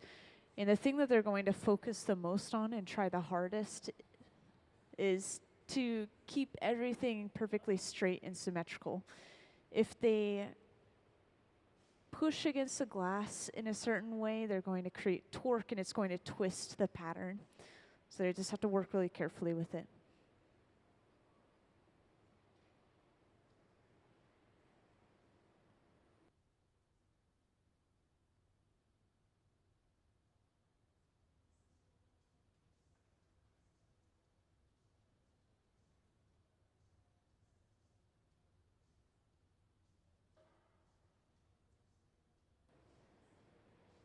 And using the marver, we can shape the glass, we can cool the glass in certain areas. That metal is going to pull heat out of the piece. and that prevents it from blowing out too much in one direction. We want the lower half of the piece to be a little bit thicker to start off with so we have more material to work with later on. And yeah, for those who just joined in, just want to point out once again that we have visiting artist Corey Pemberton in here today. He's the one wearing all the orange creamsicle clothing. That's what I think of when I see his clothing today. And everyone else is our resident hot shop team. They all work here helping visiting artists that come through. Like this week, they'll make store items and they'll do a huge variety of things, really. And these are all really professional glass artists. They all have about 20 to 30 years of glassblowing experience. So they make everything look really easy, but this is a big, complicated piece of glass. And to point out the design that we're working on, I'll point out the metal kind of cover or board in front of the furnace that we're working at. It's going to be a vase shape. And if anyone hasn't seen this example piece of glass, I'll walk around with it. But this is a piece of Marini. So this pattern is across the entire surface of the piece. It's really complicated. They made this at least yesterday, if not a day or two before that. And you have to let it cool down, and then you can cut it up into these individual pieces.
So we already have kind of this general vase shape, and because we left the bottom pretty thick, we'll be able to blow this section out much more, and we'll leave the neck alone for the most part. Another important thing that I didn't highlight is we use those two metal blades right near the pipe, and we kind of squeezed down, created this divot or line. And this is really important. This is our breaking point. So later on, once we finish the overall shape, we will attach another pipe to the bottom, and then we'll break it off from that line. Yeah, we always preemptively create that line.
And this nozzle is just blowing some compressed air onto the glass. We're trying to cool the very end or the very bottom of the piece down before we blow it out any further.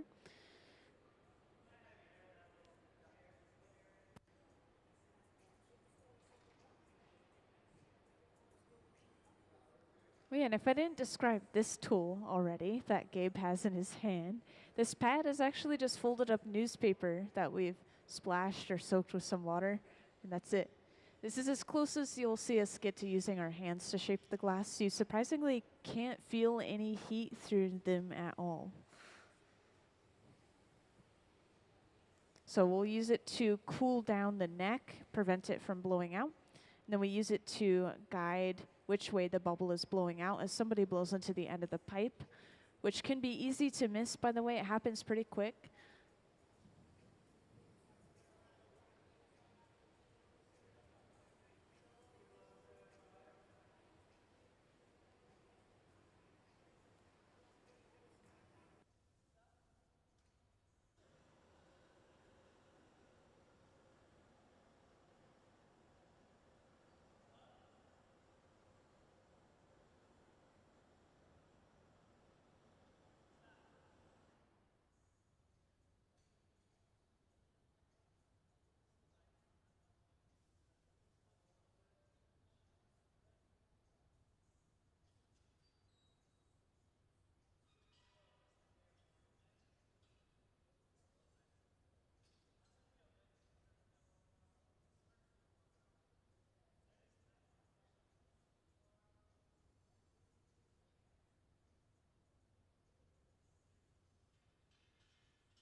Oh, and just a quick reminder, if anyone has any questions, feel free to just grab my attention, and I'll come right over to answer it.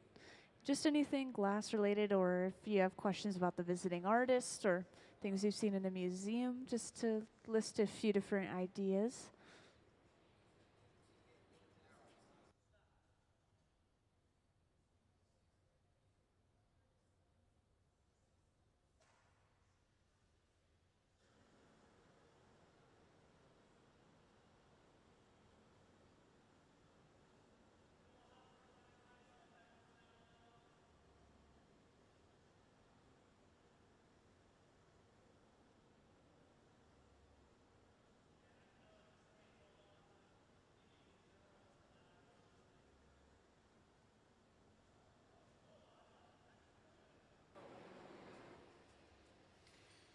So we're focusing quite a bit of heat on just the very end of the bubble or the very bottom of the piece using this small handheld torch, which, by the way, can get up to about 5,000 degrees Fahrenheit, which is why it's that bright blue color. And this is going to help us just work on the bottom of the piece without changing or altering anything else. And whenever we're going inside of the furnace and heating up the entire thing, we're not heating it for very long, just enough to keep everything warm enough to not break, really, more than anything else. So we want the glass to be at about 1,000 degrees Fahrenheit at any point in time. And if we want to alter anything, if we want to physically work with it, then it has to be a little over that temperature. Starting at about 1,100 degrees Fahrenheit is when we can start working with it.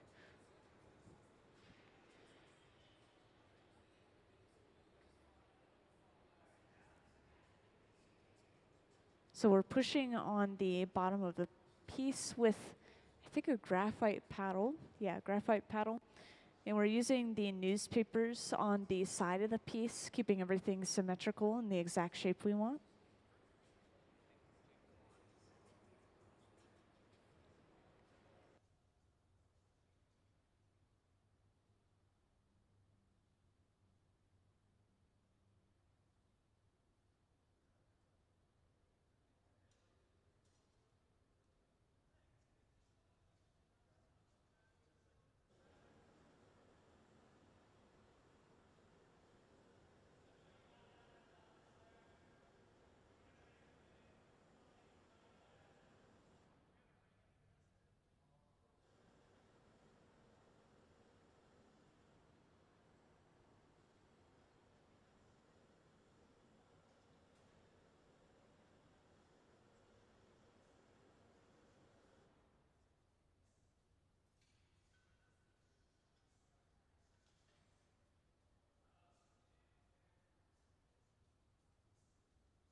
Yeah, Corey's just set a metal ring inside of the annealer, that large black box over on the left wall. This box sits at about 900 degrees Fahrenheit, and we're going to eventually break this piece off of the pipe. Actually, no, this is a little way later on. When we completely finish the piece and break it off, we will set it upright inside of that ring. And this is going to do a couple of things. We don't want to set it on its side. This could potentially let the glass move and kind of stick to things around it. And there's going to be a large bit of clear left over on the bottom. And we can't set it upright on top of that bit of clear. It'll just topple over. So the ring will hold it upright.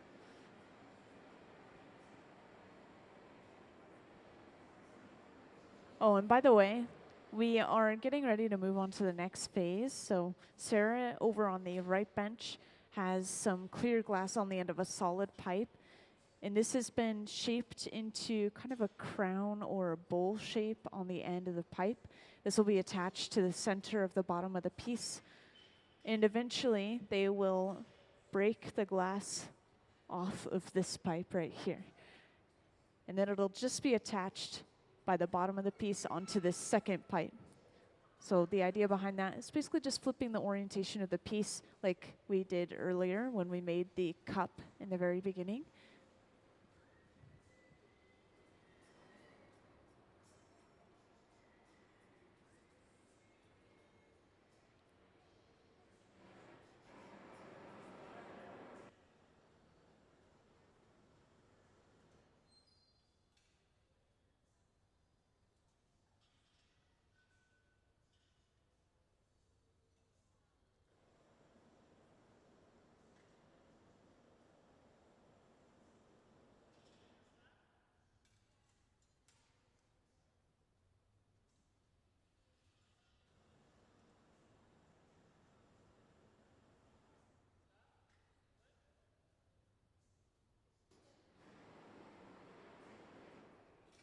So we've just attached that pipe right to the bottom of the piece.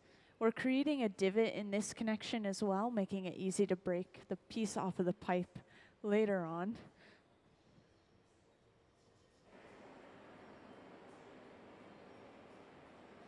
And we're continuously torching this area, by the way, if you're wondering. It's because when we break the piece off, we're going to be applying water to crack that connection. And if the surrounding glass is cold, those cracks will actually travel through the glass and through the piece. So we just keep that surrounding area warm so the cracks stay right where they're placed. And just like that, we have broken the piece off of its original pipe and onto the punty, or that second pipe. So that's the second large phase of the piece done. So now we're moving on to finishing off the neck and the opening of the piece, and then we're completely done.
Not enough.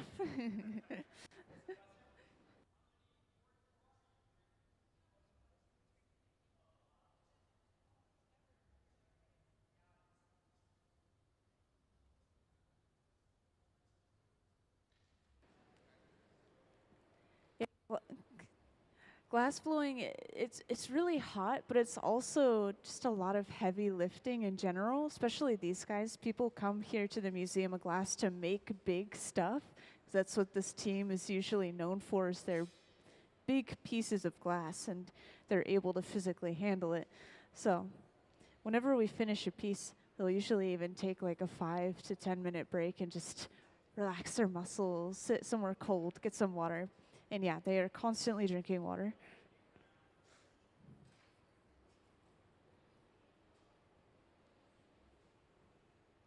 But yeah, and about 3 people is a pretty okay team size, by the way.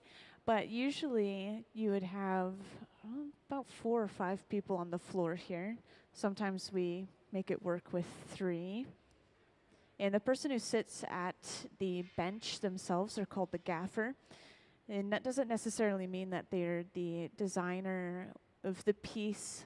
For example, Chuhuli has a huge team of people that will create those pieces, physically handle the glass, but he still designs them. And that's what a lot of visiting artists do when they come through the museum. They will have the resident team actually physically make a lot of the piece, and they give constant input about what they want done to the piece, and they bring in the designs and the concepts.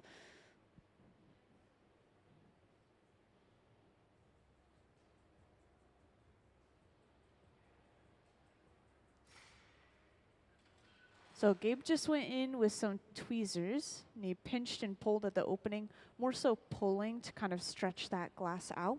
And all of this glass will be trimmed off. And that's where I got my little example piece of glass from the piece earlier. This is one of the only pieces of scrap that's created from the entire process.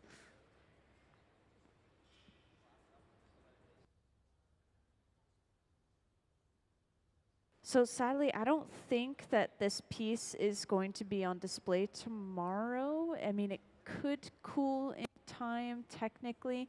For example, I think that this piece was made yesterday. I could be wrong. But you could check out Corey's Instagram, the person who designed these pieces, and you might be able to see the finished product there. And I've been pointing out his Instagram is at Instant Glassic, kind of like Instant Classic, but it's glass instead of class. Yeah. So if you want to check that out, then you might be able to see the final results. And we did also make one of these earlier today for those who weren't here earlier. So we have at least 2 of these.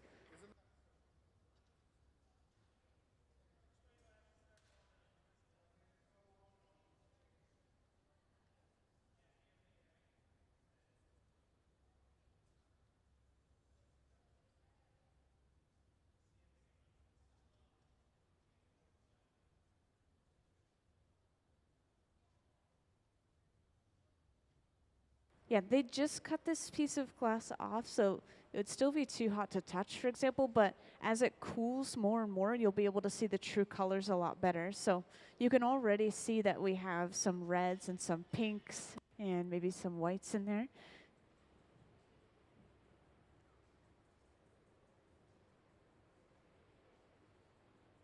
Yeah, so we have this kind of transparent red base. And then, of course, we have specifically this marini across the surface. So whites and pinks and very light beiges.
So they're heating up the very, very opening of the piece. There's just a little bit of a twist to it.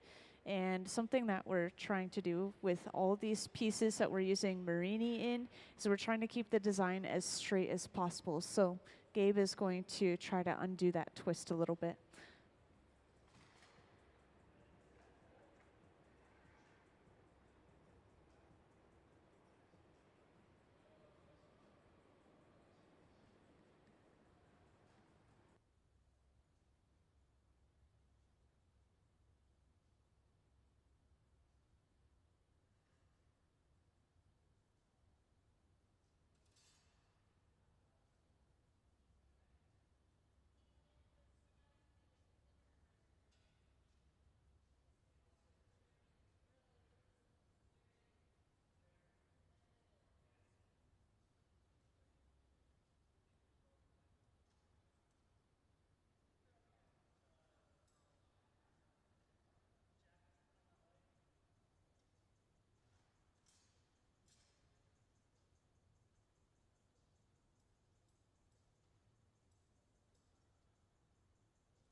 And after straightening that glass out, we trim off just a little bit more because that inevitably thinned the glass just a bit. And that should be good. Now they just have to make sure that the neck of the piece is completely straight and cylindrical before getting ready to break it off and put it away.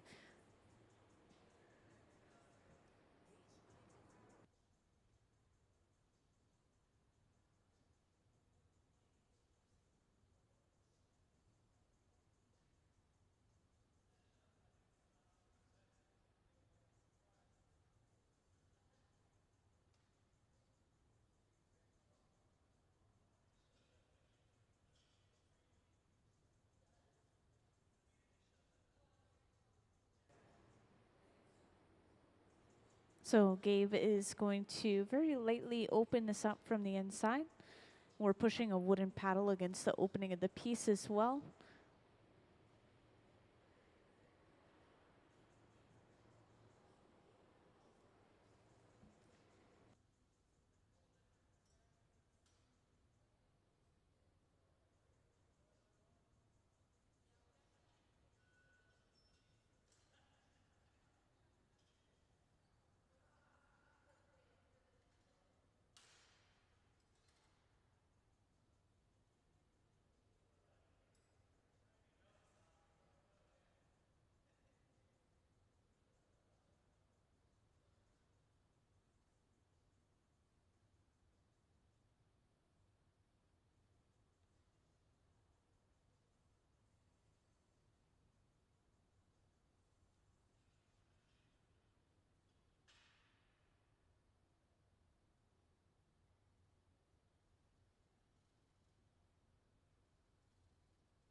So it looks like they are satisfied with the way this piece looks, meaning that they are getting ready to break it off and put it away. So they're going to start torching the clear glass that attaches the pipe and the piece together until they start to see some movement in that connection. And then they will, just like earlier, apply some water to that connection to crack it and then break it off. And Nick is getting suited up in some Kevlar gloves as well as a face shield. This will allow him to physically pick up this piece of glass off the end of the pipe and carry it to be put away, which this is going to be placed inside of the annealer on the left wall. If anyone wants to get ready to take a final shot, now's the chance. That box is going to keep the glass warm and then eventually cool it very slowly to prevent thermal shock.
So we're applying that water now, cracking that connection.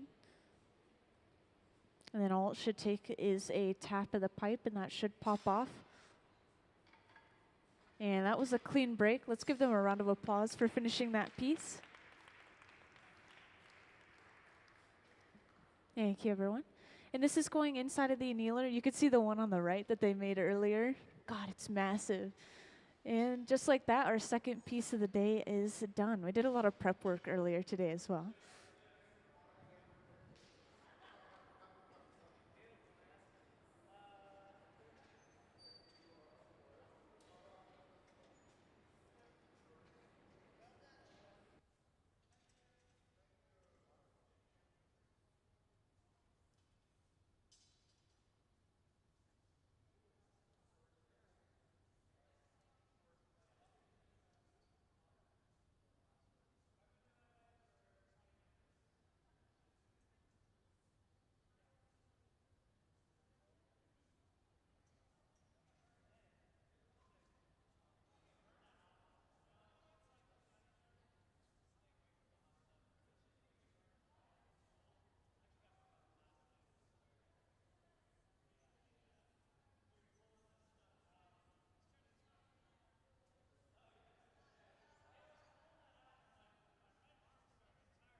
Yeah, exactly. This is how the color turned out for the last one right here.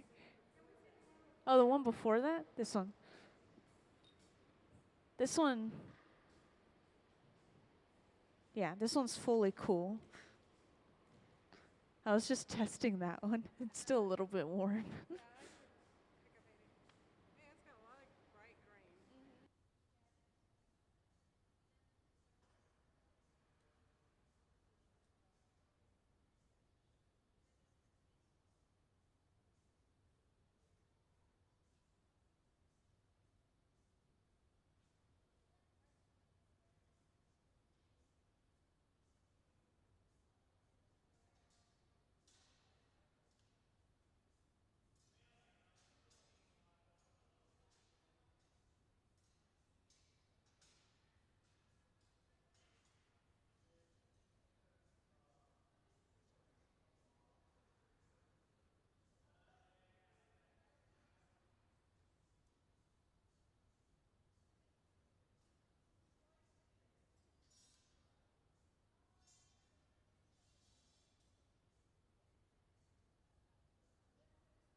And welcome to anyone who has just or recently joined us in the hot shop. We are going to get started on one of these clear vessels, which you're seeing on the front pedestal or front table right here. Gabe's kind of showing them off in the front. So these, of course, were designed by our visiting artist, Corey Pemberton, over on the left side of the hot shop. He's waving to you all. He is setting up a pattern for tomorrow out of the various marini that they've been working on over the residency, which I'll show you once again. Marini has this really incredible cross-section to it. It's so much effort going into just one of these pieces of glass. It takes probably 2 or 3 hours to make this and then pull it and then cut it up into all these individual little pieces.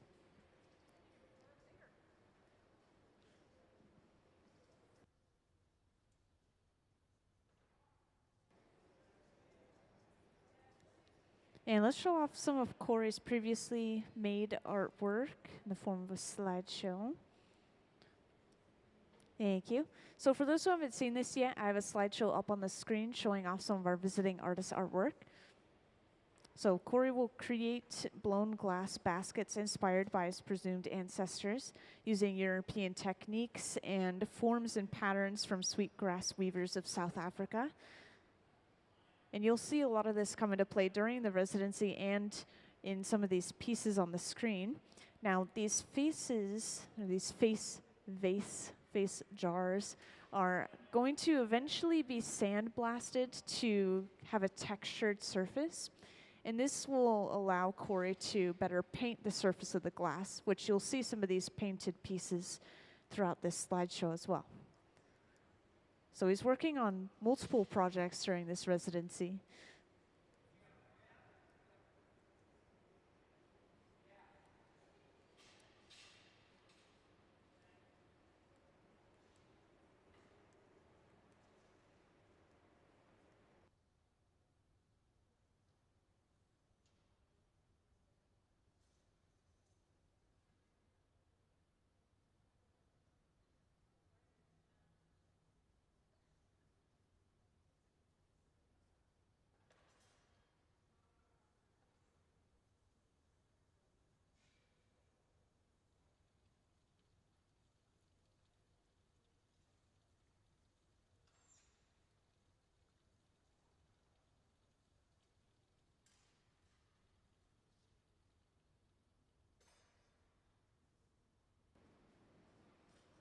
So over on the right side of the hot shop, Nick has just used a pipe cooler, which is basically a trough of water that we'll set the pipe down into.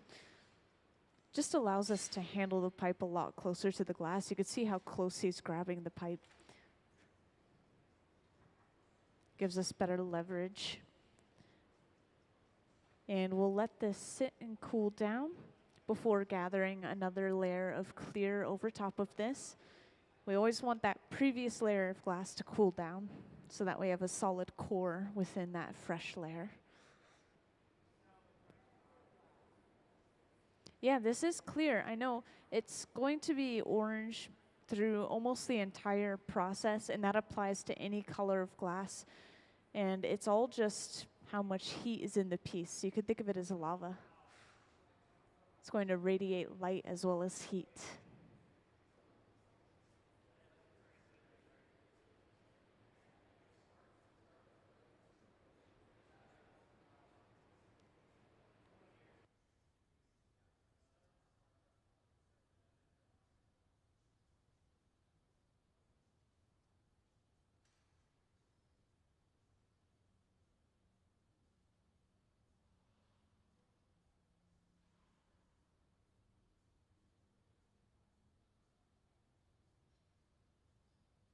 And if anyone hasn't seen it yet, this is our glass furnace. So inside of here we have a large ceramic crucible filled with a pool of molten glass at about 2100 degrees Fahrenheit. It's a very impressive amount of heat. And at this point the glass is textured a lot like honey, so quite literally like lava on the end of a stick.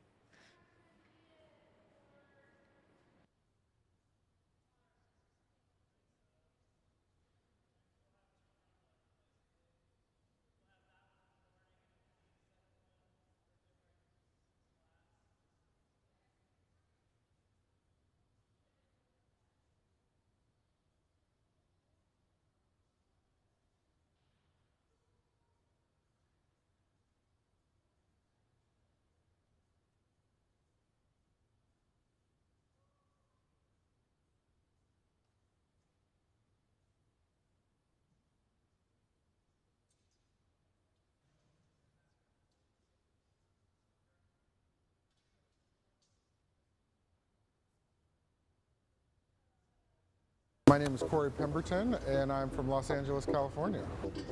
I'm a painter and a glass blower. I dabble in textiles, and I run a nonprofit. This week at the Museum of Glass, I am working to translate some quilt patterns that I've been studying into glass Marini patterns, making some intricate sort of tiles that will eventually adorn the surface of some vessels. This whole interest started when I was gifted a book called Sweetgrass by Sonia Clark, who was the department head at Virginia Commonwealth University, where I was going to school, and it was about those sweetgrass baskets. She knew that I was looking at them and was vaguely interested, and that act of her giving me that book or turning me on to that text felt in a way like I was being given permission to investigate my African roots. And I am of mixed race, and so sometimes I felt a little bit like it wasn't my place to investigate that sort of work or those sorts of interests in my work. And ever since then, I've had this interest in celebrating the makers who came before me in my lineage, potentially, and sort of inventing a history. The one pattern that we've been focusing on a lot the last few days is the log cabin quilt block. So on the Underground Railroad, there was this block that if you saw it on a quilt that was, say, hanging from a clothesline or on the outside of a barn or a home, you knew that that was a place that would be safe for you to stop and rest on your journey to freedom. And so I'm looking at that particular pattern and seeing how many different variations I can get by switching up the colors and the rotation of the Marini tiles. I also have a painting practice, so I do a lot of portraits and interiors of people who have historically not been included in the conversation in galleries and museums in terms of historical portraiture, people whose bodies fall outside of that, and who are typically depicted in moments of trauma or being extraordinary. I try to show people just existing. It's just been a really amazing opportunity already. We're only halfway through, and you know, I knew it would be special to have this amazing team here at the museum work on my designs, but there's all these little things I didn't anticipate, like how the work and the designs would develop with the minds of all of these craftspeople. You know, they're not just technicians, they all have their own background in art and in craft that is informing the stuff that we're making this week. And so yeah, I'm gonna leave with a lot to mull over and expand upon, so I'm really excited about that. I've got a lot of things sort of on the horizon. One particular opportunity that I'm really excited about is an exhibition at the Mint Museum in Charlotte, North Carolina. I'm also doing a lot of work through the nonprofit Crafting the Future that I co-founded and am the director of.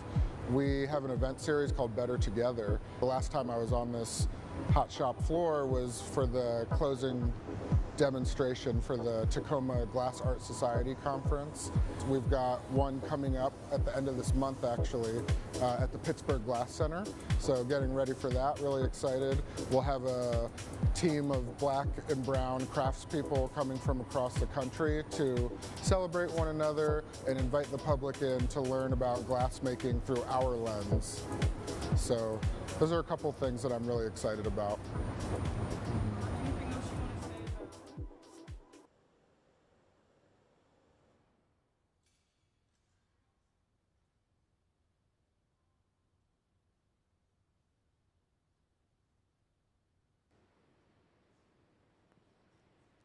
So impressively enough, some of those clips in the video were actually from the piece that we made earlier today.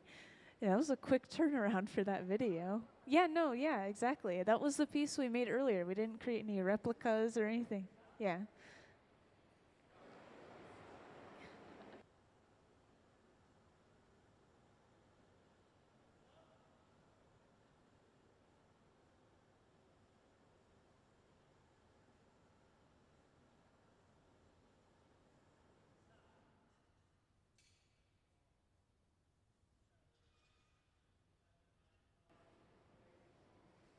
Also, we are really getting there with the shape of the center bench. We've already stretched the neck out into the piece. We have blown up the body quite a bit. We're still continuing to blow up the body a little bit more. And once they have the overall shape, I assume this is when they would start adding those facial features to the piece. And what they'll do for that is they'll probably bring over bits of fresh molten clear glass and just start attaching them to the face.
And now we're using this smaller handheld torch to heat up just the very bottom of the piece. And this will allow us to flatten the bottom of the piece without affecting really any other part of the piece. And yeah, just a little fun fact, this small torch can get up to around 5,000 degrees Fahrenheit. Yeah, it's over twice the heat of the molten glass itself when it's texture of honey.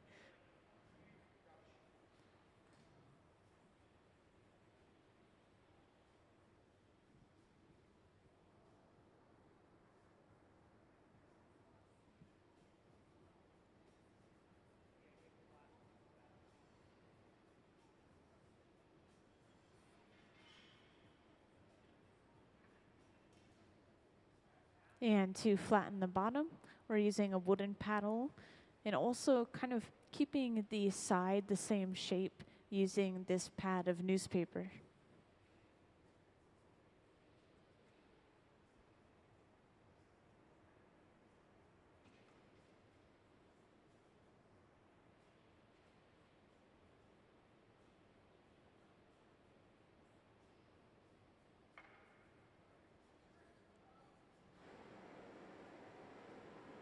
So just like that, we have the lower half of our piece finished.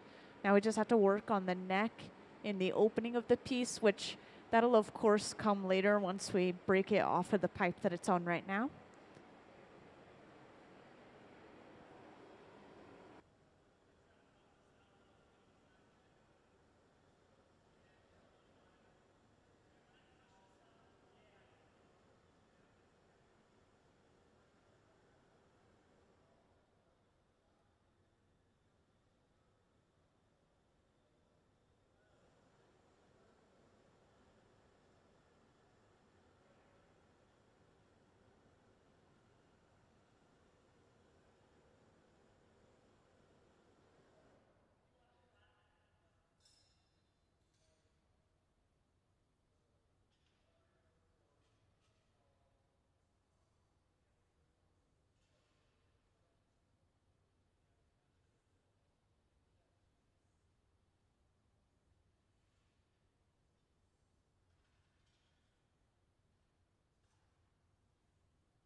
So they're just keeping the piece at the center bench overall warm. Should be staying at just about 1,000 degrees Fahrenheit while they're sitting here. And they'll torch any areas that are getting colder than the rest of the piece. So just to kind of balance the heat out, we'll use those large fluffy flames.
And what Sarah was working on over on the right bench was a punty to bring over and attach to the bottom of the piece.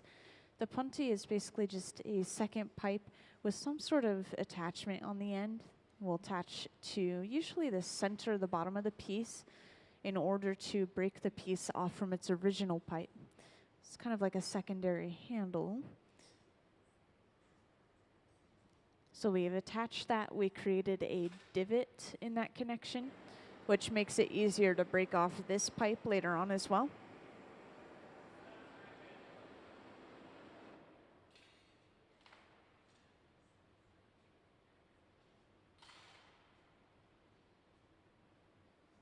And then after applying some water to the jack line, Gabe will give the pipe a tap, and that pops the piece off.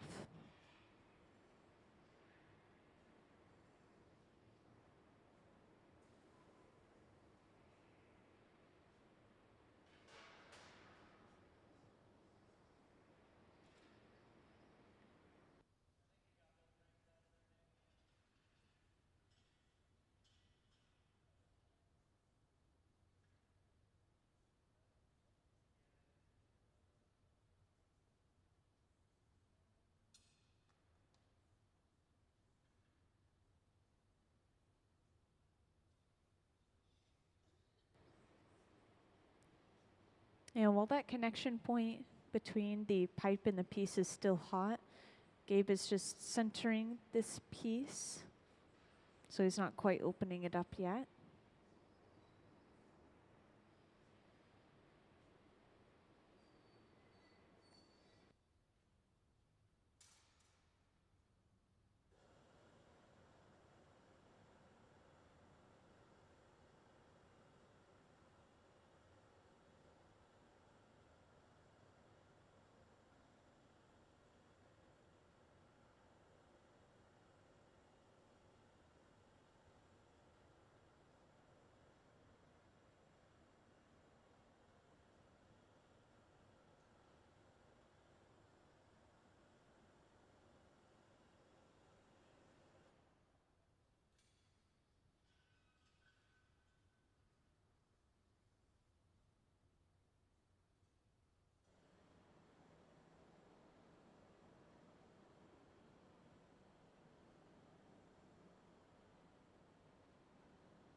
So after heating up the neck, Gabe goes inside of the neck and flares it open into a disc and is sandwiching this disc in between the jacks and the paddle. And it's kind of subtle, but he was pulling away from the rest of the piece and kind of stretching the neck out. And this is thinning this glass out a little bit and also changing the shape of the neck in general.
So now that neck has been stretched out quite a bit, and eventually this disc right around the opening of the piece, this is going to be broken off. A lot of these pieces so far, well, all of them so far do have a disc around the opening, but the one that we have right now, it was used as a handle. It's a little bit uneven. So at the very least, they would trim some of that glass off. So still a little bit of work. And then we also have to add the face for this piece, which once again, we'll be bringing over some molten bits of clear and applying it to the face, and then shaping those individual pieces of glass into the nose and the lips and the eyes.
Oh, and just to mention real quick, I didn't quite notice the time, so if you wanted to check out anything else in the museum, now's the time to do it. But we do stay open as long as we're finishing a piece, so you're not going to get kicked out before we finish the piece, you know? So if you have nowhere else to be, then continue to hang out, but just letting you know, other parts of the museum will close in like 5 minutes.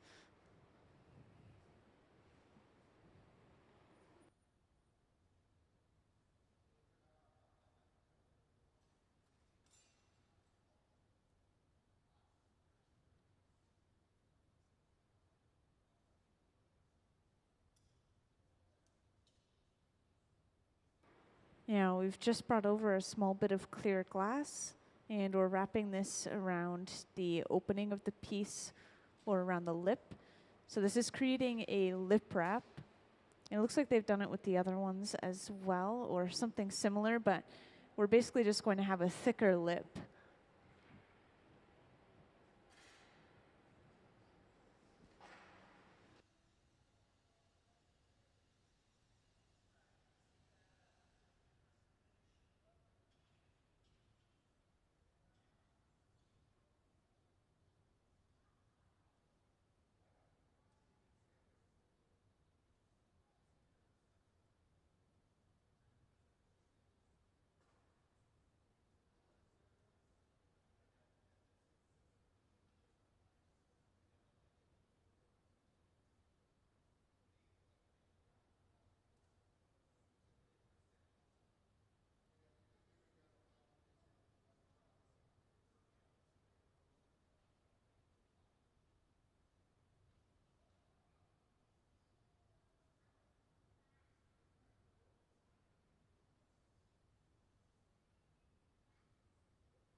And just like those other pieces, we have flared the lip out into a disc.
So Gabe has just gathered up some clear glass, I assume this is going to be the start of some of those facial features that we've been waiting for.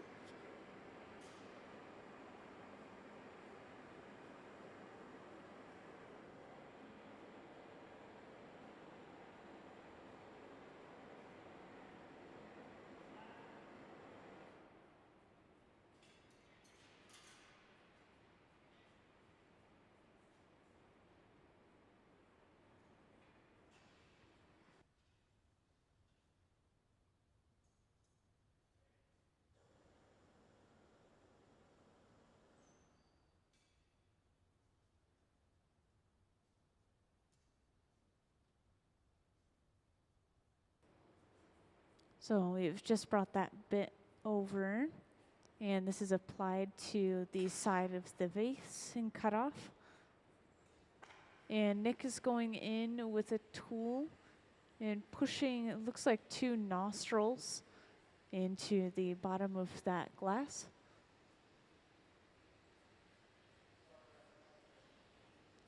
And I want to point out every glass artist that works here, they all work really well together and they all make pieces together, but they all do have kind of their individual specialties. And I have seen Nick sculpt quite a bit, so I could say that sculpting is his specialty.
And we are ready to break this piece off. So Gabe is applying some water to that connecting point and cracking that connection enough that it'll pop off when he taps the pipe. And just like that, our piece is done. Let's give them a round of applause for the final piece of the day. Thank you. Yeah, all that hard work. That's our third piece that we made today, third blown piece. They did a lot of marini making earlier in the day as well, so they have a ton of pieces in there. And once again, this is the annealer. It's just going to keep all that glass warm and healthy, and then eventually it'll bring everything down to prevent thermal shock. So yeah, we'll see those pieces again tomorrow or maybe the next day after they are all cooled. One more day of the residency. Still of tomorrow, they can finish off as many pieces as they can.